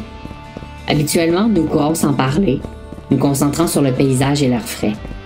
Mais aujourd'hui, j'ai envie de parler. J'ai décidé de tout raconter à papa. L'auto-bronzant et les poils noirs qui me poussent partout. Je fixe le chemin devant moi en parlant. 2 grosses corneilles traversent le ciel et se penchent côte à côte sur une branche morte. Le lac étincelle là où les plaques de glace ont fondu. Je commence par le tout début. Papa ralentit en m'écoutant, mais nous continuons quand même de courir. Je lui explique comment j'ai trouvé la bouteille et que nous nous sommes badigeonnés. Je parie que ça n'a pas fonctionné, dit le papa, le souffle un peu court. Tu n'as pas l'air tellement bronzé. Non, la bouteille était trop vieille. Le produit était déjà périmé depuis longtemps. Je prends une profonde inspiration avant de continuer. En fait, ça ne m'a pas fait bronzer, papa. Mais quelque chose de très bizarre est arrivé. Papa continue de courir. Nous sautons tous les deux par-dessus une branche tombée en travers de notre chemin. Oh mon Dieu, une branche! Il y a tous ces poils affreux qui ont commencé à me pousser, lui dis-je d'une voix mal assurée. D'abord sur le dos d'une main, puis sur les deux, et maintenant sur les genoux. Papa s'arrête et se tourne vers moi avec un air inquiet. Tes poils? Je hoche la tête essoufflée. De gros poils noirs et drus. Oh là là! Papa avale sa salive avec difficulté. Ses yeux s'arrondissent. De surprise, de peur, d'incrédulité, je ne saurais dire. À ma grande surprise, il m'attrape par le bras et se met à me tirer. J'avais bien dit qu'il fallait y aller. Fait-il, les dents serrées. Maintenant! Il tire si fort qu'il me soulève presque de terre. Papa, qu'est-ce qu'il y a? Il ne me répond pas. Les yeux fous, le visage grimaçant, il me tire vers la rue. Papa, dis-moi ce qu'il y a. Où m'emmènes-tu? Ce qui n'est pas une réaction normale. Tout toi qui a fait la job. Ouais. Ben, non, c'est bon. C'est bien correct. Mais faites-vous ça des fois à la librairie, inviter des enfants puis tu leur lis des chairs de poule? Sérieux, là? Des chairs de poule, non, c'est pas arrivé. On a déjà eu des lectures, mais ça serait le fun, des chairs de poule. Hey, oui, vraiment. Ou sinon, Lucas Jalbert, je suis sûr qu'il en fait de ça. Ça serait cool. En plus, il est à Québec, je pense. Hein? Il est à Lévis. Il est à Lévis, bon, c'est pas loin. C'est ça. En tout cas, si ça te tente, je te mettrai en contact. Tu fermes toutes les lumières, puis là, tu prends une flashlight, là. Puis là, tu liaises. Sérieux, là, quand on a fait l'enregistrement du Masque Hanté 2, moi, Serge puis Dan Leblanc, parce que Dan Leblanc habite à Gatineau, là. OK, quand ils sont partis d'ici, là, j'ai crié dans un oreiller tellement que je pouvais pas croire que je venais de vivre ça parce que c'était comme la Société de minuit. Ah oui, ben oui. Ça filait comme ça. On était assis les trois, là, comme l'ordinateur était même pas ouvert, pas de tablette, pas rien. Les trois avec notre chair de poule dans les mains, tu sais, comme... c'était magique. Honnêtement, là, c'était vraiment magique. J'ai adoré ça. comme j'ai adoré notre soirée de ce soir, ben moi aussi. Je vais y aller tout de suite avec la note Goodread de My Hairiest Adventure, basée sur 4340 ratings quand même, hein, c'est pas rien. Il a reçu une note de 3.37 sur 5. Là, tantôt, je disais ça, puis je pensais que c'était ma note à moi, fait que j'étais comme, OK, je vais sûrement la monter, mais finalement, ma note est quand même déjà haute. Moi, j'ai donné 3.8. Ça ressemble pas mal à ce que je lui donnerais aussi. Ah oui? 3.8 toi aussi? Ouais. Ben 3... On va dire 3.9, là. 3.9, ouais. Parfait, OK. Fait que à cause de ça, ça monte à 3.9. Parce que les deux additionnés, c'est 1.5, puis le 0.5 qu'on additionne à l'unité la plus près. Fait que ça donne 4.9. 3.9. Mon Dieu, j'ai aimé ça. Ouais, en effet, honnêtement, je trouvais ça super le fun, le fait que ça parle sur deux niveaux, justement. Le niveau réel qui pouvait être la puberté, puis le niveau imaginaire qui est que finalement c'est un chien puis que ça aurait pu être Bella. Ah, maudit que j'aimerais ça transformer Bella. L'intrigue est originale. Le livre est vraiment, je trouve que c'est bien construit. Il y a peut-être des bouts un petit peu où ça se répète. Là, à un moment donné, le poil revient. Les séquences avec le band et tout ça. Il y a peut-être un petit peu de répétition pour un livre de 125 pages, mais je trouve que sinon, c'est ça, la force de ce livre-là, c'est le punch, puis toute la fausse piste avec l'auto-bronzant, puis après ça, ben, c'est ça, le côté, finalement, c'est de la science-fiction, tu sais. Et puis j'ai tellement cru que c'était l'auto-bronzant, moi, là, ben qui oui, avait fait ça. Hey. C'est ça, on nous, tout le long du livre... Mais c'est parce que lui, il est dans sa tête, on est dans sa tête, c'est au juste, cette histoire-là, fait qu'en plus, on s'identifie, puis lui, il est convaincu que c'est ça, parce que c'est là que ça a commencé, tu sais. Ouais. Mais ça fait aussi un peu écho à, tu sais, quand tu as des symptômes qui se manifestent en même temps que quelque chose qui arrive, puis là, tu penses que c'est ça qui a causé tes symptômes, puis ça n'a aucun rapport, là. Mais c'est un peu ça, tu sais, comme qui se passe ici, tu sais, aussi. Parce qu'en fait, il pense que qu'il y a comme un lien de causalité, dans le fond, que c'est ça qui a causé ça, mais dans le fond, c'est juste une coïncidence, tu sais. Puis nous autres, tes lecteurs, tout le long, on pense ça, mais tu sais, comment tu peux penser que t'es un chien, là? Ben, exactement, tu sais. Mais si c'était pas un chien, par exemple, que ça avait été une autre condition, ben, je suis sûr que juste l'odeur de l'auto-bronzant, il ferait rappeler ça. Ah ouais, c'est clair. Puis ça le mettrait, puis ça pourrait déclencher des symptômes. Tu sais, je sais, c'est niaiseux, mais moi, je me rappelle justement, on parlait tantôt de la fillette qui crie au monstre. Quand la fillette et Pantin Diabolique ont sorti en même temps, il la vendait dans une petite tabagie où est-ce que j'allais faire couper mes cheveux, où est-ce que ma cousine travaillait, dans un petit centre où est-ce que quelqu'un... En tout cas, il y avait le palais de justice ici, dans le temps, dans le centre-ville de Hull. Puis la madame, son parfum, je sais pas c'est quoi, là. Ça va être Neige de Lise Wattier, là, mais à chaque fois que je sens ce parfum-là aujourd'hui, j'appelle ce parfum-là chair de poule. Puis j'ai l'image de Lucie sur le cover du chair de poule numéro 8, la fillette là, qui est comme... Ah, je l'ai, je pense. Puis le Pantin Diabolique, je l'ai dans ma tête. Je l'ai en haut, je pense, de pilé. J'ai perdu mon exemplaire de quand j'étais enfant. Je sais pas, il est où? Il est pas chez mes parents. Là, j'ai tout ramené mes chairs de poule ici. Oh là là. Je vais peut-être le retrouver à un moment donné. Mais en tout cas, quand je suis allé au Requiem, il y a quelqu'un qui le vendait genre à 3$. Fait que je l'ai acheté. Oh my God! Ils vendent des frissons pour des chairs de poule au Requiem. Ouais, il y avait bien des affaires au Requiem, dont des livres. Puis c'est ça. Fait que moi, à chaque fois, j'envoie des chairs de poule que j'ai pas ou que je les achète, là. Je comprends. Un autre petit élément que je rajouterais par rapport... Ah, excuse-moi, je te coupe. Ben non, vas-y. Par rapport au livre, c'est une petite critique, mais tu sais, c'est bien correct. Il fait pas vraiment peur, celui-là. Non, toi, ben, ok, peut-être pour quelqu'un qui a un autre... Peut-être qu'il y a un autre... Quelqu'un qui a vécu d'autres expériences, là. Mais tu sais, on est loin de... Disons que c'est peut-être pas le plus effrayant des chairs de poule. Non, en effet. Moi, je me rappelle que celui après lui m'avait fait vraiment peur, les pierres magiques. Ah, j'ai vu celui-là. A Night in Terror Tower. Sérieusement, là, ouais, je pense que même à la fin, il y a un petit résumé. Mais ils ont fait un film de celui-là dans la saison 1, là. L'affaire qui se rappelle plus de leur nom de famille, les jeunes, puis que finalement, ok, je veux pas vous dire le punch, allez voir le film, puis on va le faire anyway à un moment donné à Frisson sur le pod, mais moi ça m'avait quand j'ai compris c'est quoi qui se passait, puis que les deux jeunes se rappelaient plus de leur nom de famille dans une ville étrangère, freak out total, capotait bien raide. Fait que c'était ça. Avant de finir, on a nos titres alternatifs à donner pour les cobayes du Dr. Pitbull. Donc, si t'avais, toi, écrit Les cobayes du Dr Pitbull, puis que c'était écrit M.A. La Palisse au top du livre, comment ça s'appellerait? Ben là, j'en ai noté 3. Il y aurait Paul et les poils déchaînés. Il y aurait une aventure aux poils. Un jeu de mots. Mais non, mais... Oh my God, ça aurait vraiment pu être ça le titre dans le temps, là. Une aventure aux poils. Ah, OK. Ça révèle pas trop. C'est ça que j'ai dans My Areas Adventure. C'est ça qui est le fun. C'est ça te dit pas, le Pitbull, ça te dit un petit peu trop que ça va pas être Marc-André, fallait que... Ah! Il aurait fallu que tu sois adulte dans ce temps-là. Okay. Que je le traduise. OK. Puis mon dernier, c'est Who Let the Poils Out. Ah, c'est bon ça. Who Let the Poils Out. Ou en anglais, Who Let the Hairs Out. C'est un des pas pires. Le titre en anglais, je le préfère. Ouais. Fait que là, il y a Who Let the Hairs Out. Puis là, il y a un petit clin d'œil à Who Let the Dogs Out. Fait qu'il y a des petits chiens puis des petits poils. Moi, j'ai... OK, c'est la première fois que je leur lis puis je viens de me faire rire. Excuse-moi. Poil, pas poil, j'y vais. C'est bon, ça. Poil, pas poil, je vais sur le stage. Ah oui, exactement. La puberté pour les nuls. Ah! Oui. Ah, c'est bon. Je vois le cover jaune et noir, ça marche. La Pat Patrouille de prequel. Oui, parfait, ça. Et Go Poilu Rangers.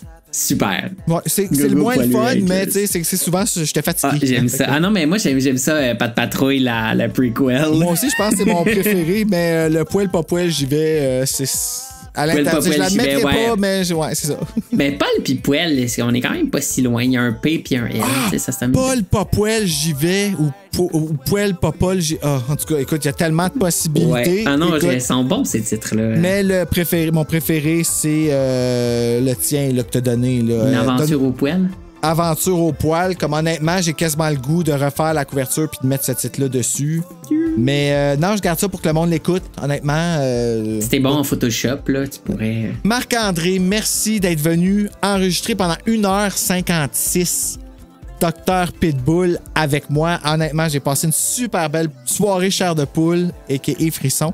Là, je sais qu'on vient de crier au monstre, tu vas le faire, je te le réserve. Pour que tu le fasses, on va peut-être intégrer quelqu'un d'autre. Mais j'aimerais ça faire un frisson avec toi, par exemple, ben oui, dans la saison 3, juste pour... Parce qu'ici, on rit pas vraiment de Paul, parce qu'on a... je sais, toi, t'as pas peur. Ouais, c'est ça, c'est vrai que c'était pas... c'était moins comique que les frissons sur le pod. Ben, c'était comique d'une autre façon. C'est juste que quand c'est un frisson, les décisions sont tellement connes, tout comme les personnes. Ils sont plus intelligents. Là. Ça, c'est les hormones. Hein. Ils sont plus intelligents dans les chairs de poule. Exactement, c'est ça. Ils perdent leur intelligence quand les hormones arrêtent. Ouais, c'est ça. J'ai écouté, je les ai tous écoutés, là, les épisodes de Frissons sur le pod, mais Annick, mon Dieu. Annick Ringuette, oh mon Dieu. Et Robin. Robin, je pense à toi. Robin. Non, c'est vrai, on l'aime plus Robin à la fin. Donc, d'ici le prochain épisode de Frissons sur le pod, mes petits parties, faites de beaux cauchemars!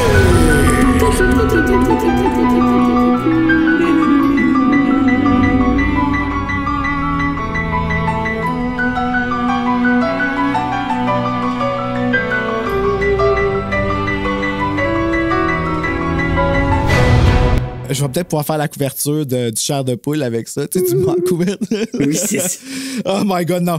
Je ferai jamais ça. Je suis sûr qu'elle a été retirée pour une raison, là, cette annonce-là. C'est illégal. Illégal. Ah, mais montrer ça à des enfants. En plus, je sais pas si c'était destiné à des enfants, mais... Non, pas du tout. Okay. Hey, y avait même une annonce à radio parce que moi, je l'avais... Tu sais, tellement que ça m'obsédait, je l'avais enregistré à la radio, cette annonce-là, sur une petite cassette. Puis même que je me rappelle d'avoir fait des petits films que je faisais l'annonce. Là. Puis pour moi, c'était un film d'horreur. Là. Mais check ça, là. Je sais pas si tu vois bien. Quand même, hein? Ouais, c'est assez creepy. Tu comprends, là? Ouais. Hey, moi, là, j'ai halluciné ça étant jeune quand je me gardais tout seul, là. Comme qui me regardait comme Michael Myers de ma cave, là. Tellement, tu sais, quand j'avais vraiment peur, je manifestais des fois des... Ouais, je comprends pourquoi on voulait m'enlever les films d'horreur, là, mais... Oh my... Mais tu sais, ça me fait plus peur que Chucky, mettons. Tu sais, comme... Ben, c'est parce que c'est réel, en plus. Moi, j'ai une expérience... Je sais pas si c'est réel. Je le sais pas. Honnêtement, je veux pas m'avancer là-dessus parce que t'as vu la photo, tu veux pas dire que c'est une vraie personne, là. Non, ben, je pense pas que ce soit comme qu'il ait filmé vraiment quelqu'un d'accidenté, mais je veux dire, c'est quelque chose qui pourrait se passer. Tu sais, des accidents de voiture avec des gens embauchés, ça se passe pour vrai.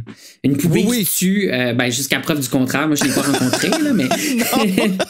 Ça, c'est Peanut que j'ai essayé de rentrer dedans quand j'étais petit, ça n'a jamais marché. Fait la formule, ils nous ont menti.